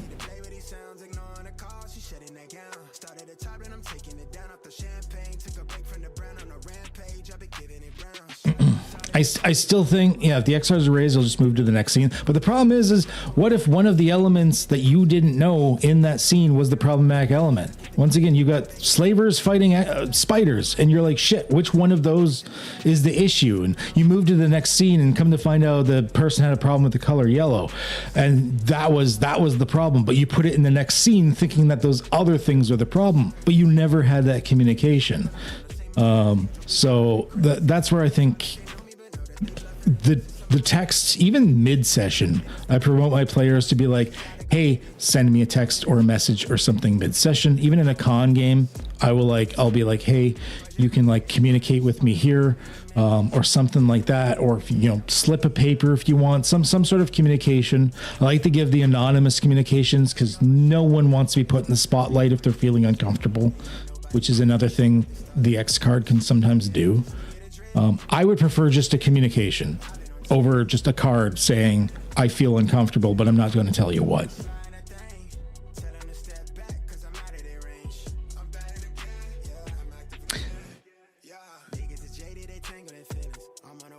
Yeah, my main thing is you don't know why they're raising the X card. I don't need to explain why they hate spiders, but I need them to explain that it was the spiders in the scene they were having issues with. Like that's my thing. But I realize like some people use it for other reasons, and it's like I don't dislike any safety tools. I think it's kind of stupid if you would dislike anything someone's using to try and make people more comfortable. But I have other avenues I would prefer. And then, like I said, in some circumstances, like convention games, I actually sort of change gears and think they are kind of needed because you don't have the time or personal interaction.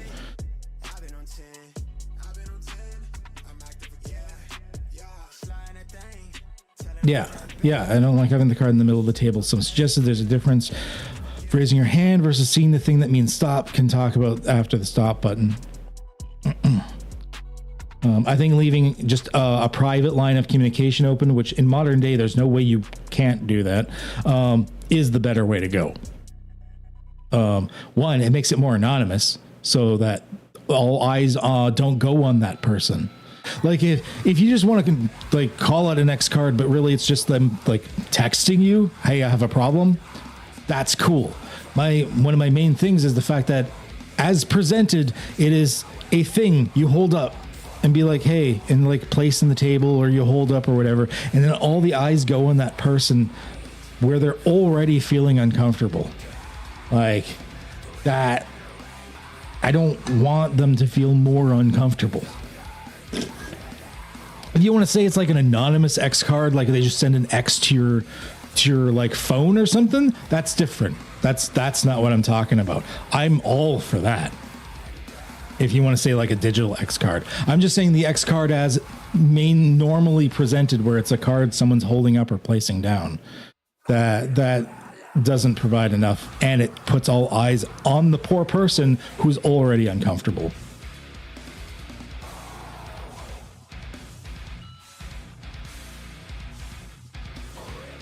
Yeah, exactly. I don't want them to have to go through it in public. And that includes even letting people know that they're feeling uncomfortable about it. I don't want them to have to do anything like that. Just even if you send me an X as like a digital X card, that's very different. That's not what I'm talking about. Yeah. All right, let's think of more complications here.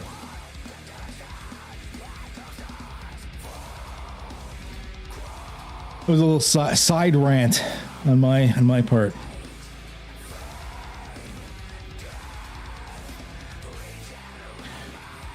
It was brought up by the fact that one of the things is for escaped slaves, because it's bad things happening here.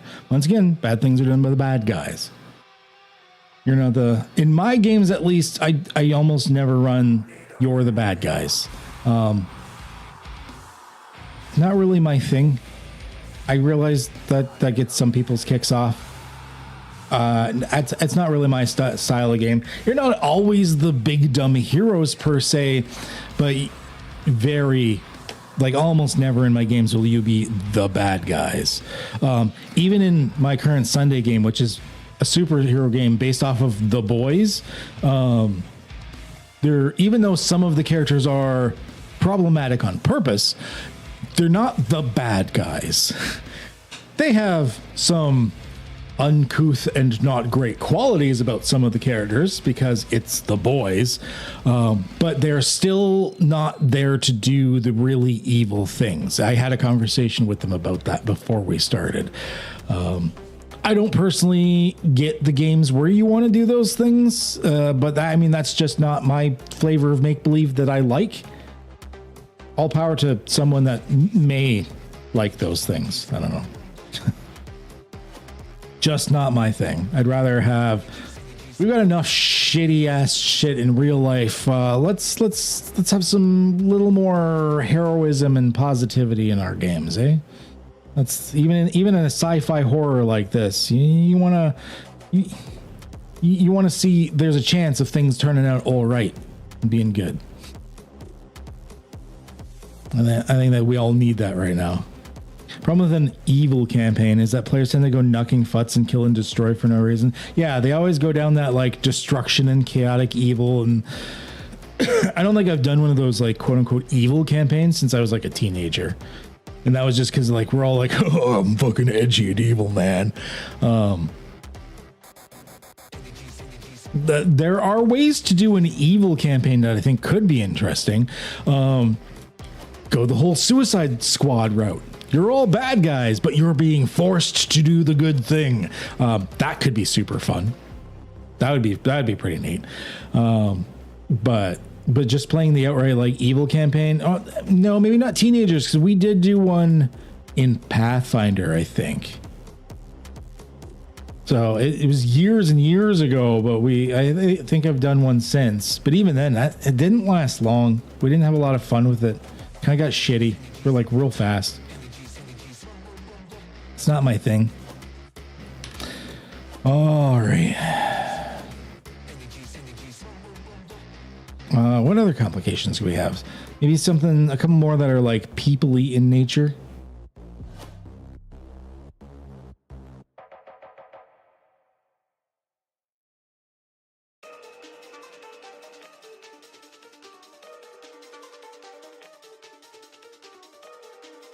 A lone hermit.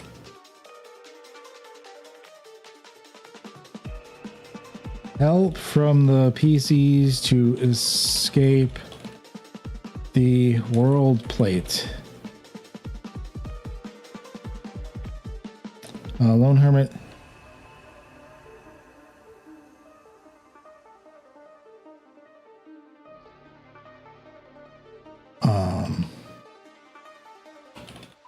So a lone hermit infected with a plague style sickness. It should be A.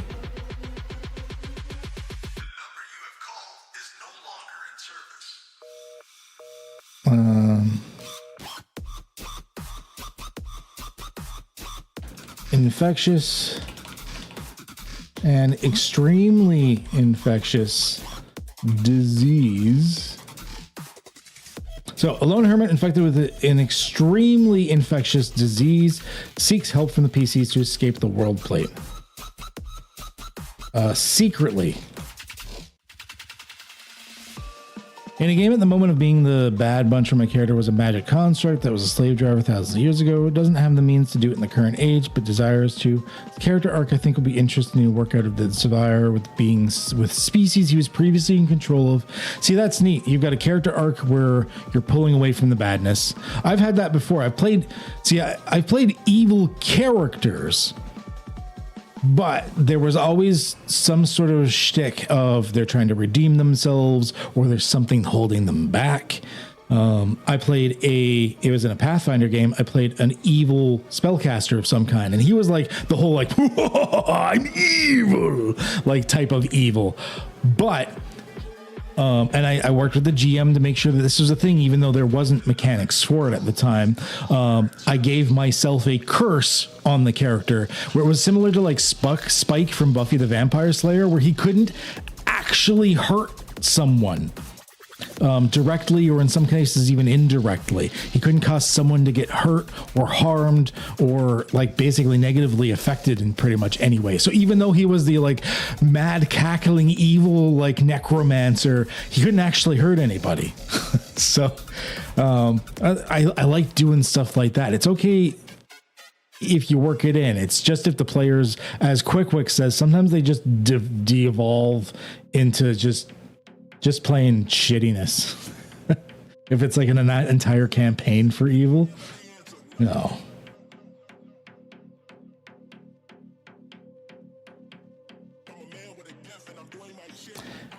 So Lone Hermit. I've got things for Vix.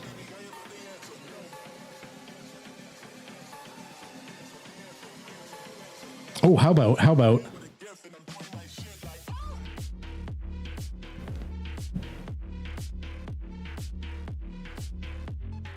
extremely powerful Esper.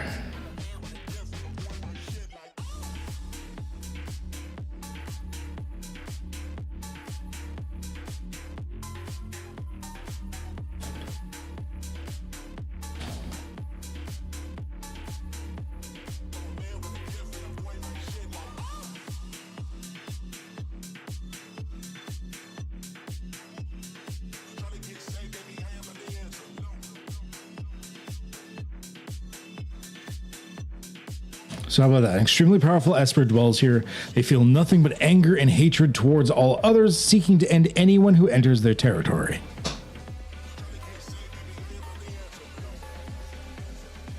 Yeah, I also played an evil character who hated everyone and solved many issues of murder, but slowly changed his ways and started to care about the people around him.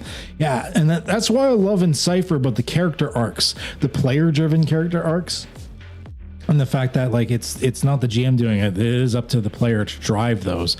And you can have things like a redemption arc that not only do you have like planned that you want to attempt, but it actually has like some like foundation and mechanics to actually work with you on it. Cypher does that so beautifully. Which is why, of course, character arcs are obviously a thing. Right here, character arcs. There was no way I wouldn't have included them in Voidhome. I'm so glad because like the original Cypher book didn't have character arcs. The first edition of it. It was only the revised one, and they took it from, was it the Strange that introduced them originally? But it was the revised Cypher system rulebook that incorporated the character arcs. The first one didn't have it, if I remember correctly. I've got it on the shelf behind me, but I'm too lazy to reach. Feel nothing but anger. All right, I like that one. So single, extremely powerful, and pissed off fucking psychic. I like it. I like it. I like it.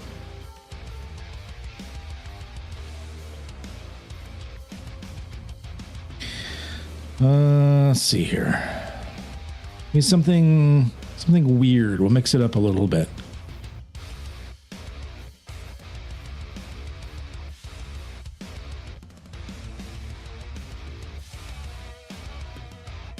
Numenera, when he had character arcs, I think disappeared in Discovery and Destiny, unfortunately. Did they remove character arcs in Discovery and Destiny? I haven't cracked open the books in a while. Are they really not in there? Because character arcs are like one of my favorite things in Cypher. I didn't realize they'd removed it. I love the Numenera setting, but when we tried playing Numenera, I gotta admit my characters weren't fond of some of the things. They didn't dig the crafting system and like all of the iotum and everything like that. It was hard to keep track of. They couldn't remember what they did because there was just like weird names and effects and everything like that. There was a couple other bits and bobs with the types and whatnot they weren't super fond of. And then if we're missing character arcs, that also kind of sucks. So like if I run Numenera in the future with like those particular players, they've actually asked if I would just use the regular Cypher system types and stuff. Maybe the crafting system either from Voidhome or from Rust and Redemption. Basically just use Cypher for Numenera instead of the actual Discovery and Destiny books. I don't know. There was just something about it that I was good either way. I mean, as the GM, like Cypher is so fucking easy to run. But there was a few things where they just kind of preferred just like Cypher, like mainline Cypher. It's really relegated to a single paragraph. Oh, that's like in the first edition of the CSR. Like it mentions character arcs, but it's like one paragraph. Like it doesn't actually list any arcs or anything. That's interesting. I'm trying to think of when Destiny and Discovery came out. I thought that was after the revised edition of the CSR, but I'm not certain now.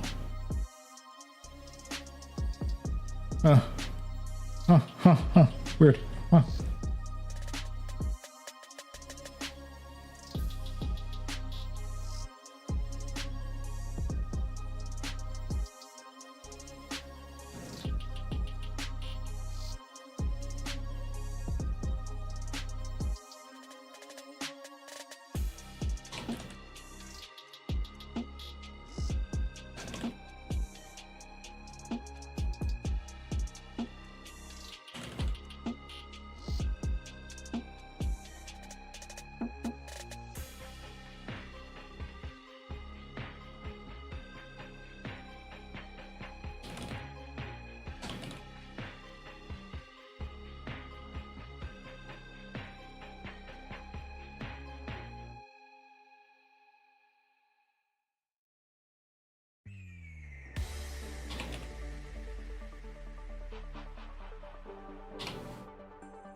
So the ambient light level of the world plate is extreme and blinding. The vision in all cameras or sensors.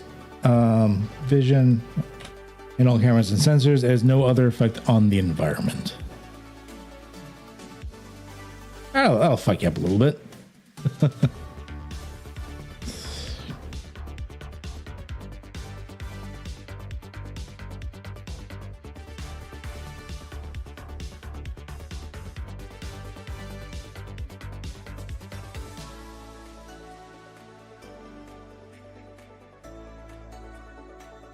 The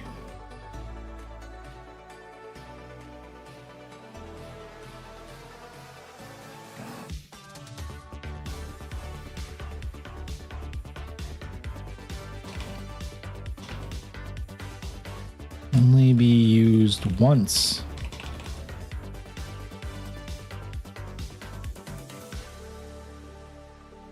So each monolith trigate on this world plate can only be used once. Rumbling to dust.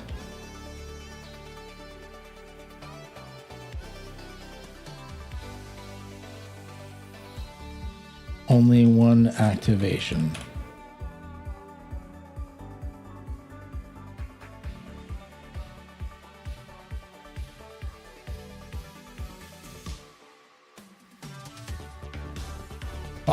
That'll do.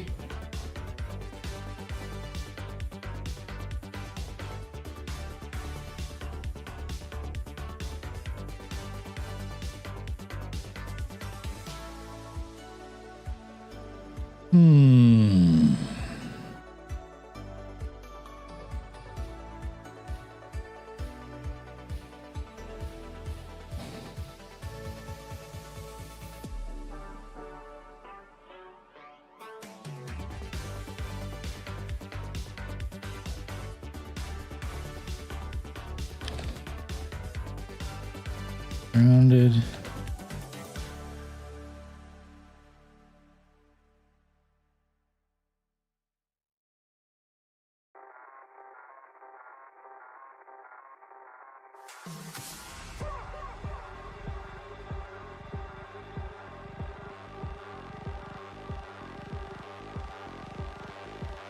Actually, I kind of... No, that one's no good. I kind of already have something like that. I was going to have something where like there was a field of force you couldn't escape by ship, but I already have something... An Esotech device prevents you from leaving until it's disabled, so I can already have something like that. Yeah.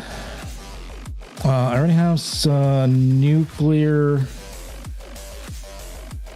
Nearby abandoned reactor facilities begun to melt down. You have limited time, so I have like a big thing exploding type thing. Numenera, both editions have player-driven awards, which is basically character arcs with a different name. Oh, okay. So they do have it. Both editions only have a couple paragraphs that say you should do character arcs without any specific examples.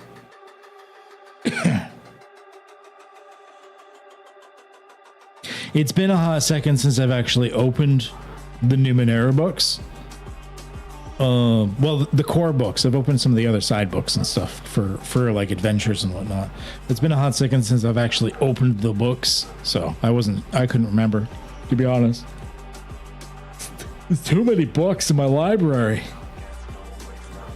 Like my physical, like most of my physical books are downstairs. I got some of them up here.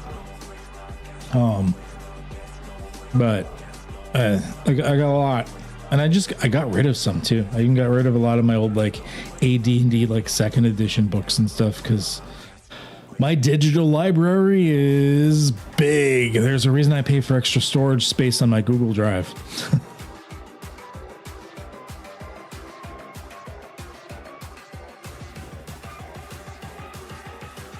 All right, let's see. We only got 12 more to go.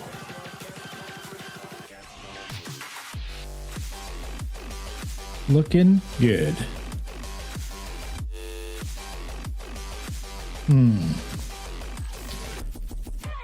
Something else. Maybe something else peoply. We got a couple more environmental ones there.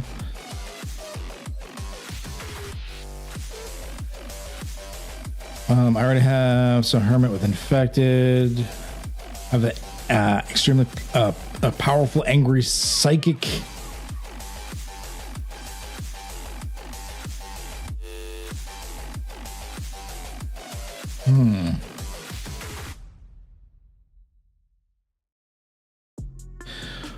Let's do something unexplainable.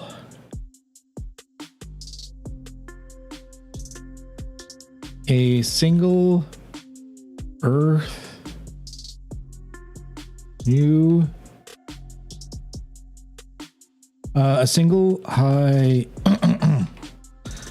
rise apartment building of Old Earth, New York.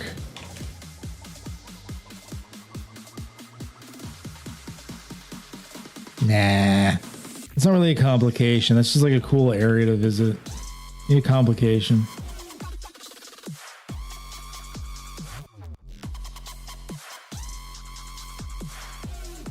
Yeah, I like that too. That's the color e-readers. You can get them big book sized, but they're fucking expensive as all hell. That would change my life because like I can read them on my tablet and I got a decent sized tablet or like on the computer or something, but I mean, you don't want to just sit there and read a book on it. I mean, there's a reason I have an e-reader for actually like novels. Like I'm not going to read that shit on a tablet. I agree. I want like a US letter sized e-reader, color e-reader that doesn't cost me an arm and a leg. They exist, but they're so expensive. And I like some of the ones that like their people are pumping out now are like the ones where like you can like they got the pen and you can like write on them and stuff. I don't need to write on them. I don't need it to be like a cool notepad thingy. I just want to read the PDF. I just want it to be a reader. I just wanted to read the PDFs. I want it to be color. I want it to be big. I fully agree. That's all I want. That would like replace my library. If that just was a thing, that would replace my RPG library so fucking quick. Ugh.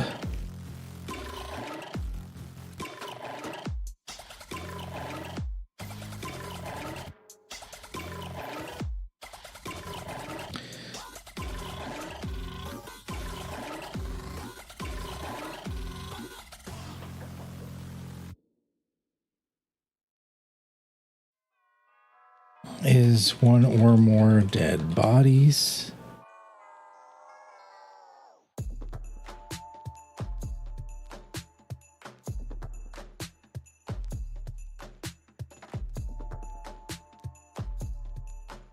Well, this one's ominous. Near your arrival point is one or more dead bodies and a note that reads, "I know what you did." You can just play with that. And like players' brains may start working and be like, what do you mean? What did I do?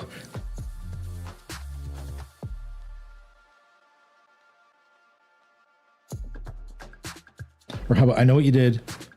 I know your secret or something similar. There we go. That's even better. Last summer, right? Right?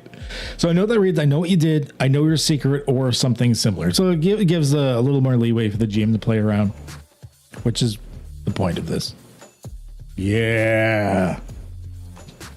That's a good one. I like that one. That one. I like the ones that fuck with you a little bit.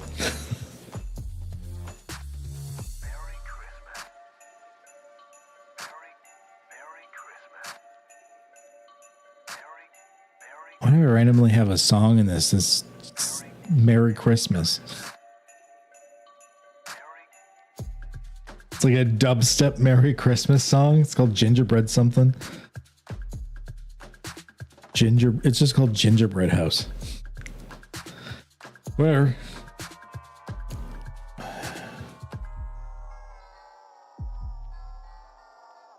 All right.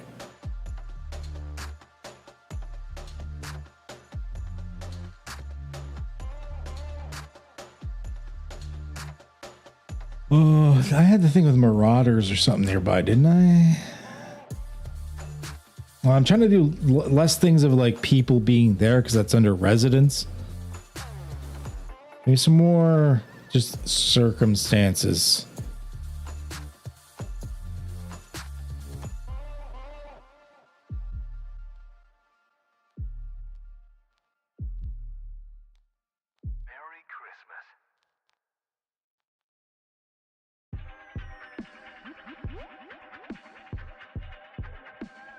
Well, here's a good one.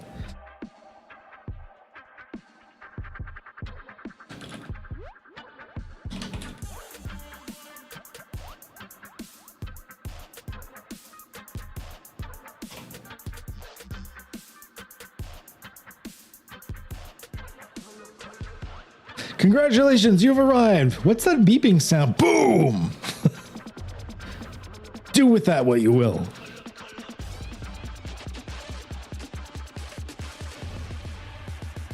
Even make it bold. Boom!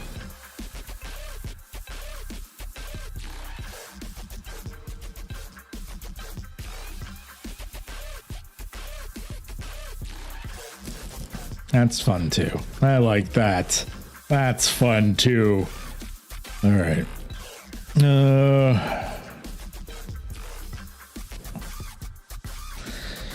Man, I love making tables. And everyone loves tables. So I'm glad I like making tables. Because people want them.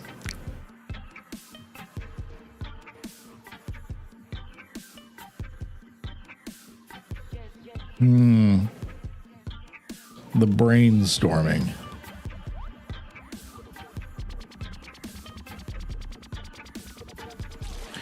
What else can we put down?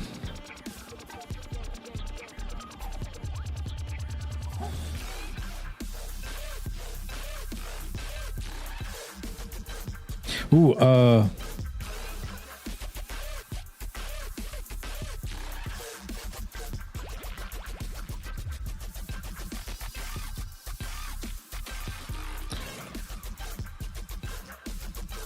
an abandoned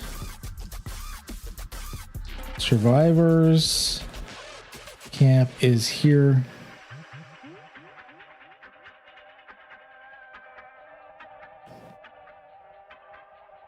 Stocked sustenance crate.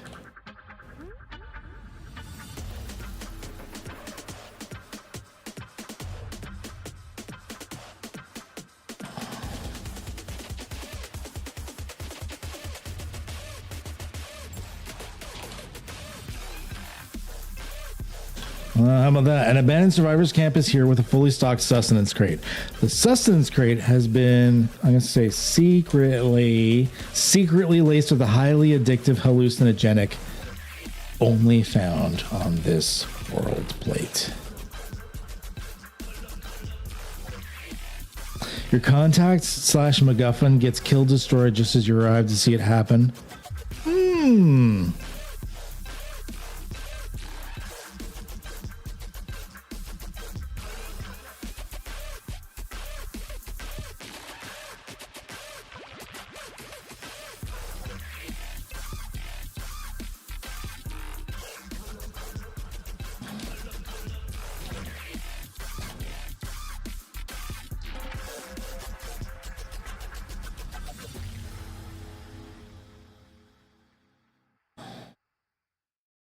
As you arrive, a known contact on the world plate is murdered before your eyes. How about just you see a known contact. As you arrive, you see a known contact get murdered.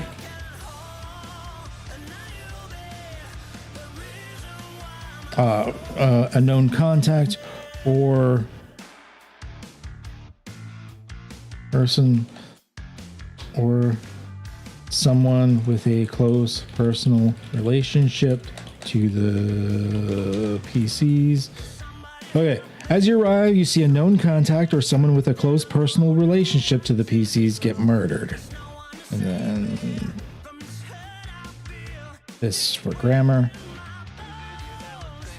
Actually, I don't think I need one here. As you arrive, you see a known contact or someone with personal relationship to the PCs get murdered. Okay, that sentence seems to work. Thanks, that's a good one. I like that. I like that.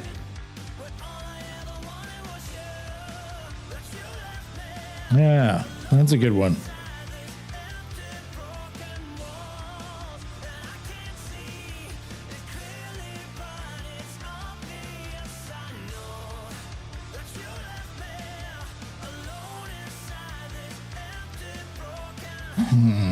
Okay.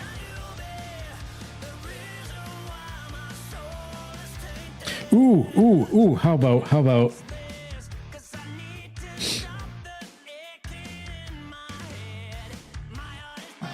cave or shelter some kind.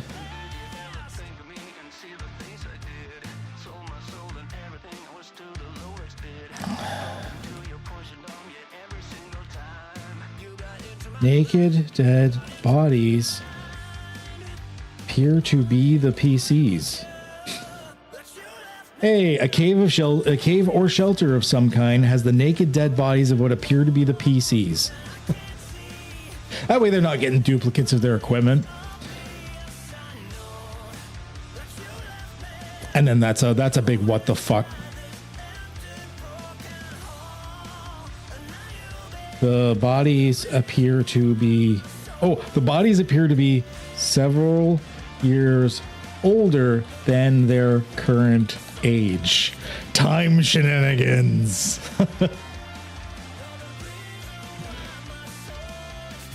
Is this a clone?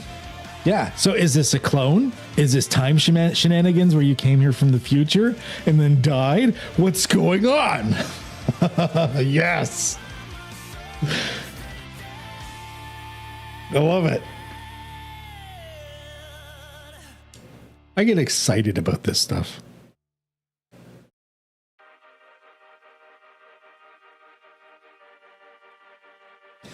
It's funny. Well, the very first game of D&D 5th edition that I ran for my players was our first time running that edition for that system.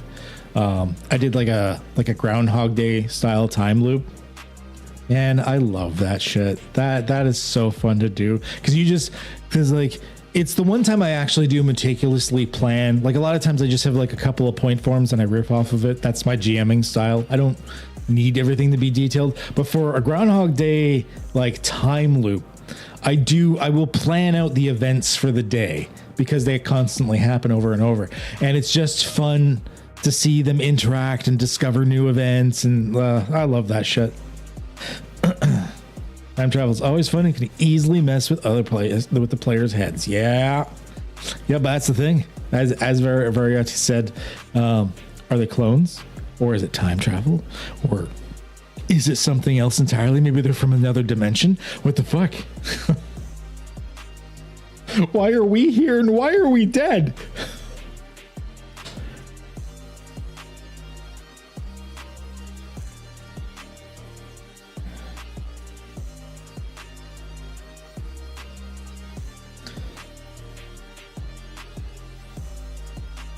I think I already had a thing with the churn style robots. Yeah, I did.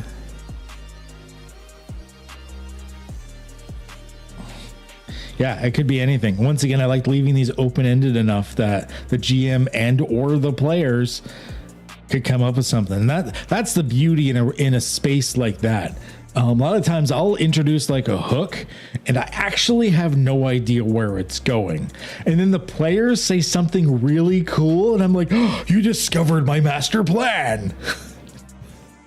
And they feel all smart and right. And they're like, oh, I discovered it. Meanwhile, I'm going, I didn't plan shit.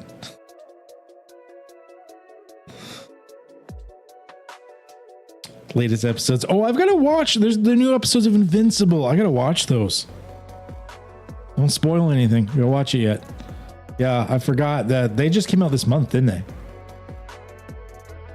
We haven't been watching that much TV lately. Like Lily, like before we go to bed, Lily and I might watch like an hour or something, maybe a couple of hours, and then we do our stuff. But like we haven't really been watching a lot of stuff lately. We're so behind on everything. We've got our weeklies that we watch. A lot of animes. Like as Solo Leveling was coming out, we've been like every week we're like, oh, next episode of Solo Leveling, let's go. But yeah. 4 episodes in the new season, like released or just 4 episodes. Like did it release like a half season so far? Oh okay. I was like, it's only 4 episode season. Fuck off. Another side rant. I miss the days of longer seasons. Part of me likes that the Game of Thrones effects or whatever, like so many of these series are becoming like basically movies, like very, very long movies. That's really cool. But not every show needs to be like that. I miss some of the old like cheaper shows that didn't cost like movie level productions to make, that had like fucking 28 episodes to a season or whatever. Sometimes just pumping out the storylines and not having to worry about the budget's the way to go. I kind of miss some shows doing that. Now, obviously, there still are some shows that do it, but they're not usually in the genres that I watch. They'll be like procedural cop dramas and stuff. Because, I mean, they're easy to write for. Like, someone murdered somebody. Figure out who they are. But for like, I don't know, there's a lot of other like genres of shows and everything that I just miss them focusing more on just like these cool story hooks and just doing it for an episode and move on, and then you get like 30 episodes out of it. Like season A plot, episodic B plot shows. Yes, exactly. Not every show has to be one continuous, everything's about the A plot. And like that's it. It's just like the one storyline. I miss having like, yes, you can have your underlying A plot, but I miss having things like being very episodic in a lot of ways, where like you the theme of the episode was still very relevant, even if there was an underpinning or underlying A plot. You still get bottle episodes, like The Last of Us, like episode 3 was a bottle episode and it was like everyone's favorite episode. So like you still get a lot of, depending on the show, you still get a lot of bottle episodes. For anyone that doesn't know what a bottle episode means, it's an episode where it's like it has its own little separate, like individual contained story, separate from like the overarching story of the rest of the season or whatever. But I don't know. I miss things sometimes being a bit more episodic. Like I miss the Star Trek Next Generation thing. Where like, yeah, okay, there were some longer running A plots dealing with interpersonal relationships or things like that. But the rest of the show was very episodic. And I just miss shows that do that. I like Doctor Who. Doctor Who's gotten fucking ruined in recent years, and they're so focused on ramping up the production quality and following suit with everybody else. When, I mean, some of the best episodes of Doctor Who back in the day had like a shoestring budget. You look at old Doctor Who, some of the aliens were literally a dude in bubble wrap that was spray painted green. And you know what? They were still good episodes. You don't need this overwhelming budget.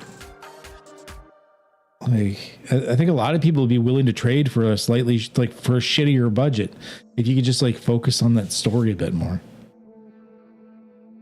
I hate the way media's gone these days. All right, complications. I'm refocusing. There's that like design ADHD coming back in.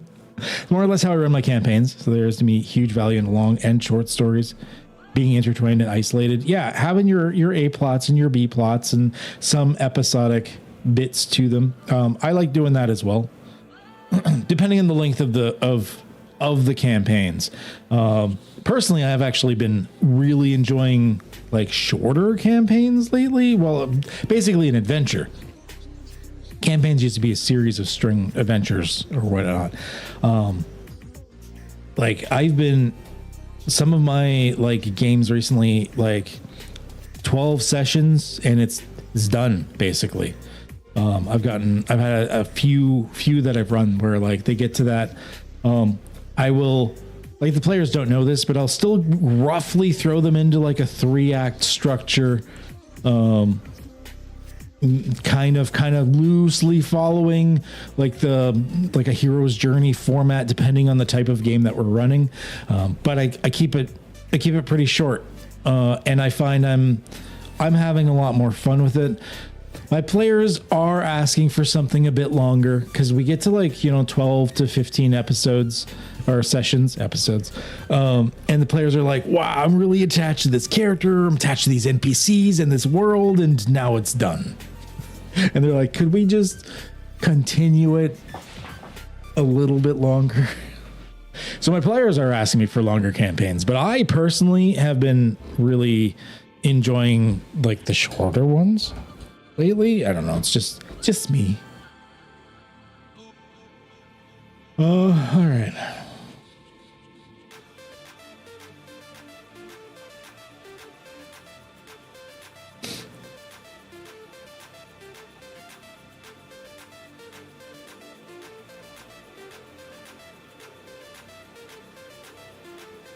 Ooh.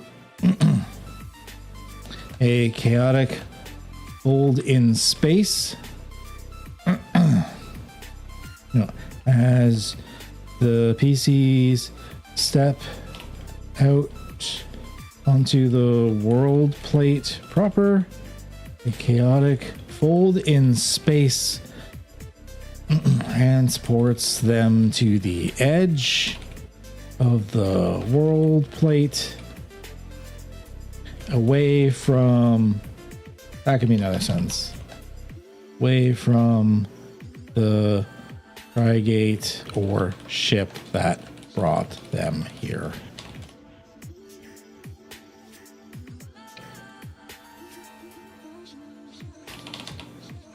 Frigate, monolith, or ship that brought them here. So, yeah, you're like, all right, let's go adventure. Boop.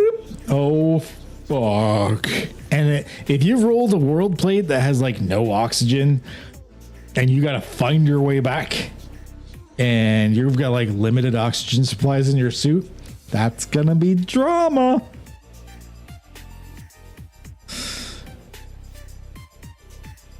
Yes, that could be fun.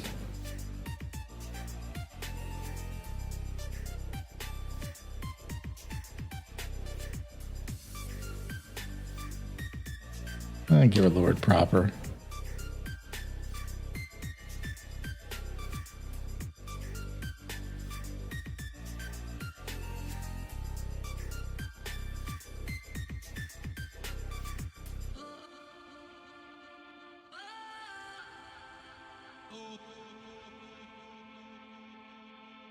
It's a mission I want in Star Citizen.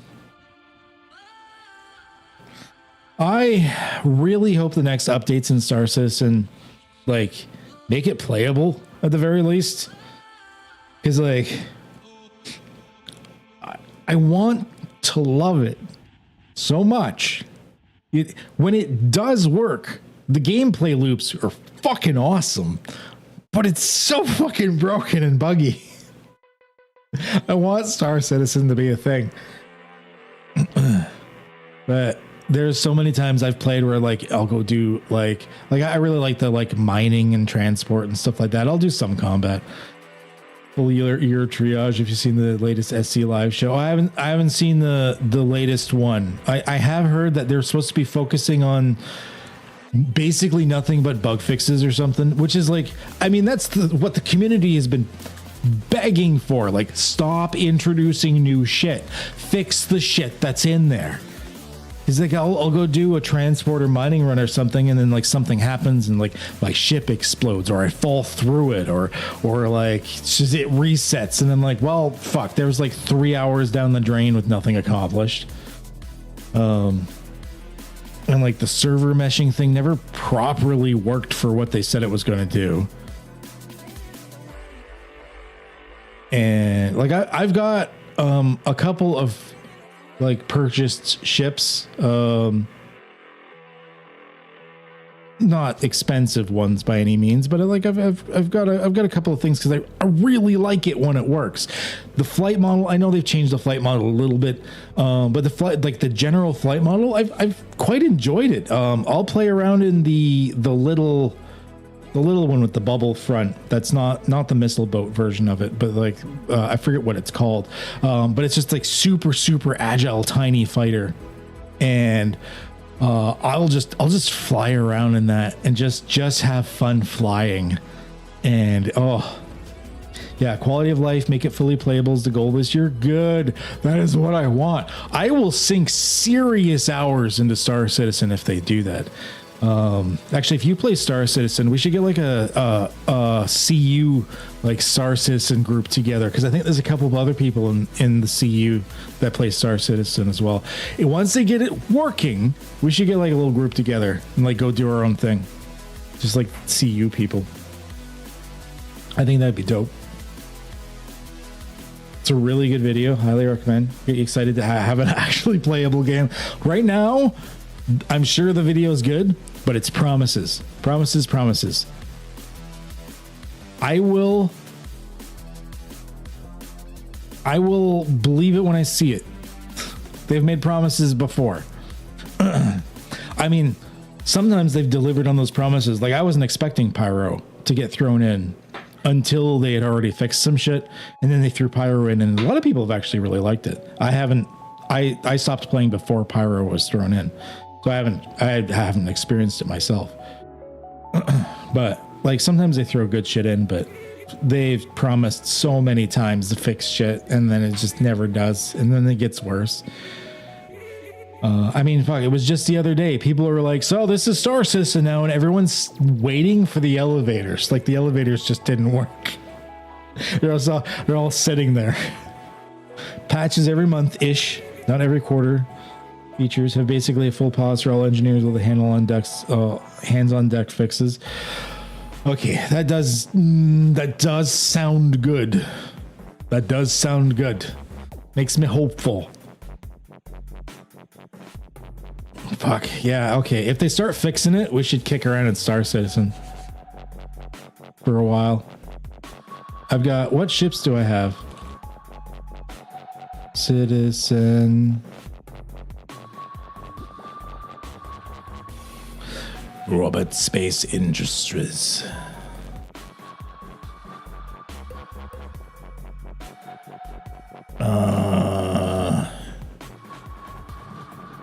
Pledge store. So I started out, the first ship I started with in the game was a Nomad. Little space truck. And then I upgraded to a Cuddy.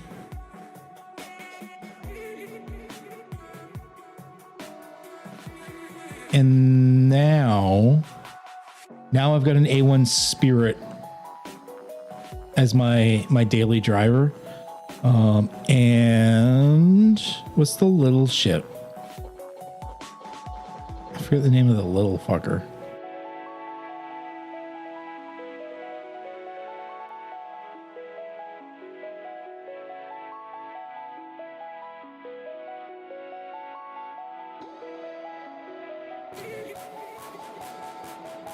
ATLS. Oh, there's like a transport mech thing now. Oh, that's fucking dope.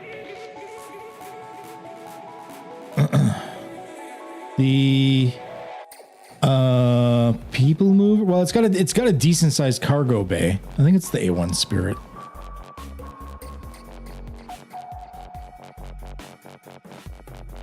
Where's the other little ship that I use?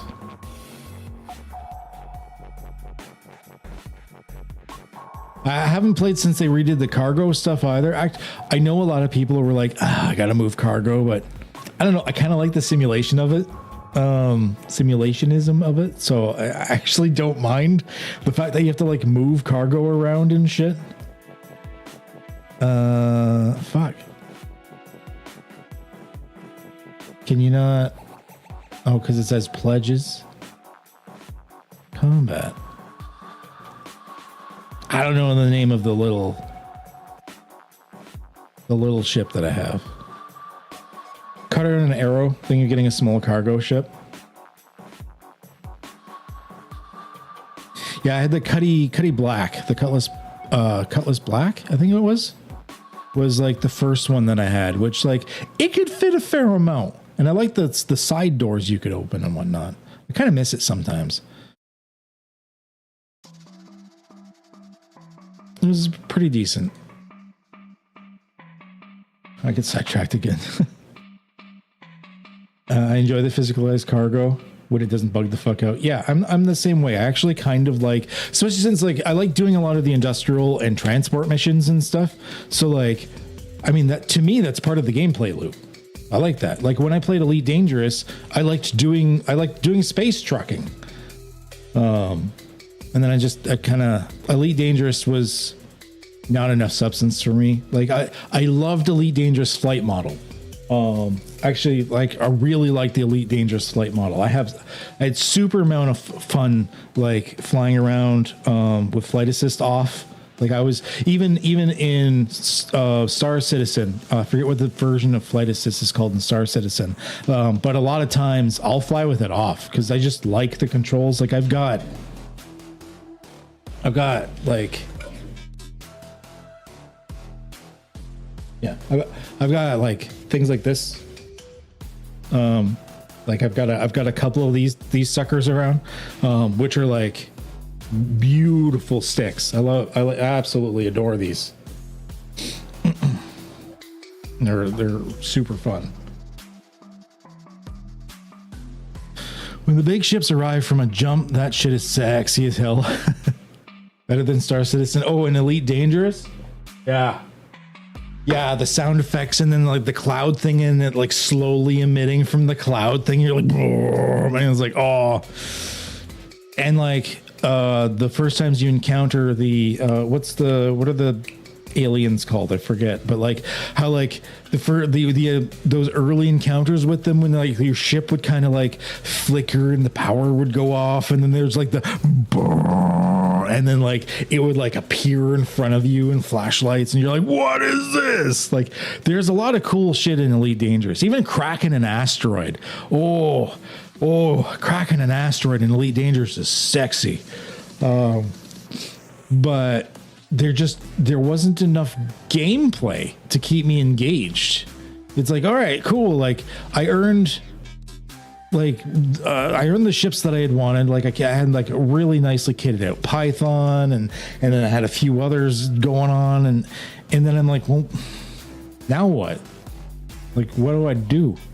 Like, it wasn't enough to keep me going. And like, I earned all that stuff like pretty quickly too. Like, I don't know, it just wasn't enough game.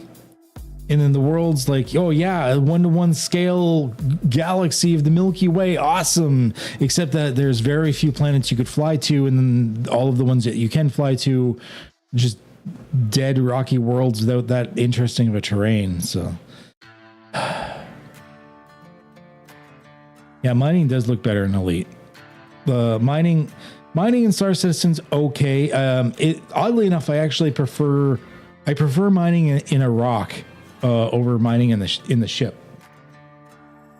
I just find it a little bit more fun to actually like have to search around for it, land the ship, get into the rock miner, go out and like do all the finagly stuff with it. I actually enjoy that more than just flying the ship up to it. Unless you're in like, it's a big rock and you're in, what's the bigger mining ship where it's like you get the multiple lasers going on. I think it's by Argo. That one would be pretty dope. I would like to do that. I also haven't tinkered with salvaging yet, because when I quit, the Vulture was still real world money only. Couldn't buy it in game yet, but I believe it's available now in game for currency. So I haven't tried salvaging yet. I would like to try that. I had one buddy that like, he's got like, I don't know how much money he's spent, but he's got all the ships, including the really, really big salvager ship that's like, you get the elevator in it and like with all the multiple floors and everything. That was super fun to like walk around in. Probably salvaging is basically power wash simulator, but removing instead of cleaning. Yeah, I'm up for that. I'm up for that. Okay, all right. 6 more complications. I just need 6 more complications. Actually, what time is it? Oh, it's almost 3:30. Lily's about to go on her lunch. I gotta go be a kitchen bitch and go make lunch for my significant other, because she is working hard, making the big bucks. So I'm gonna go do my duties and make her a sandwich. But thank you for everyone that hung out with me today. It was a pretty good stream. I streamed for like almost 3 hours on the dot, actually. So although I get sidetracked a lot, I think we still got stuff done, and I got some new ideas out. And yeah, I appreciate everyone that came out. And hope if anyone watches this in the future, awesome. If you got more ideas, feel free, let me know. Say it in the CU or message me or on my Discord or whatever.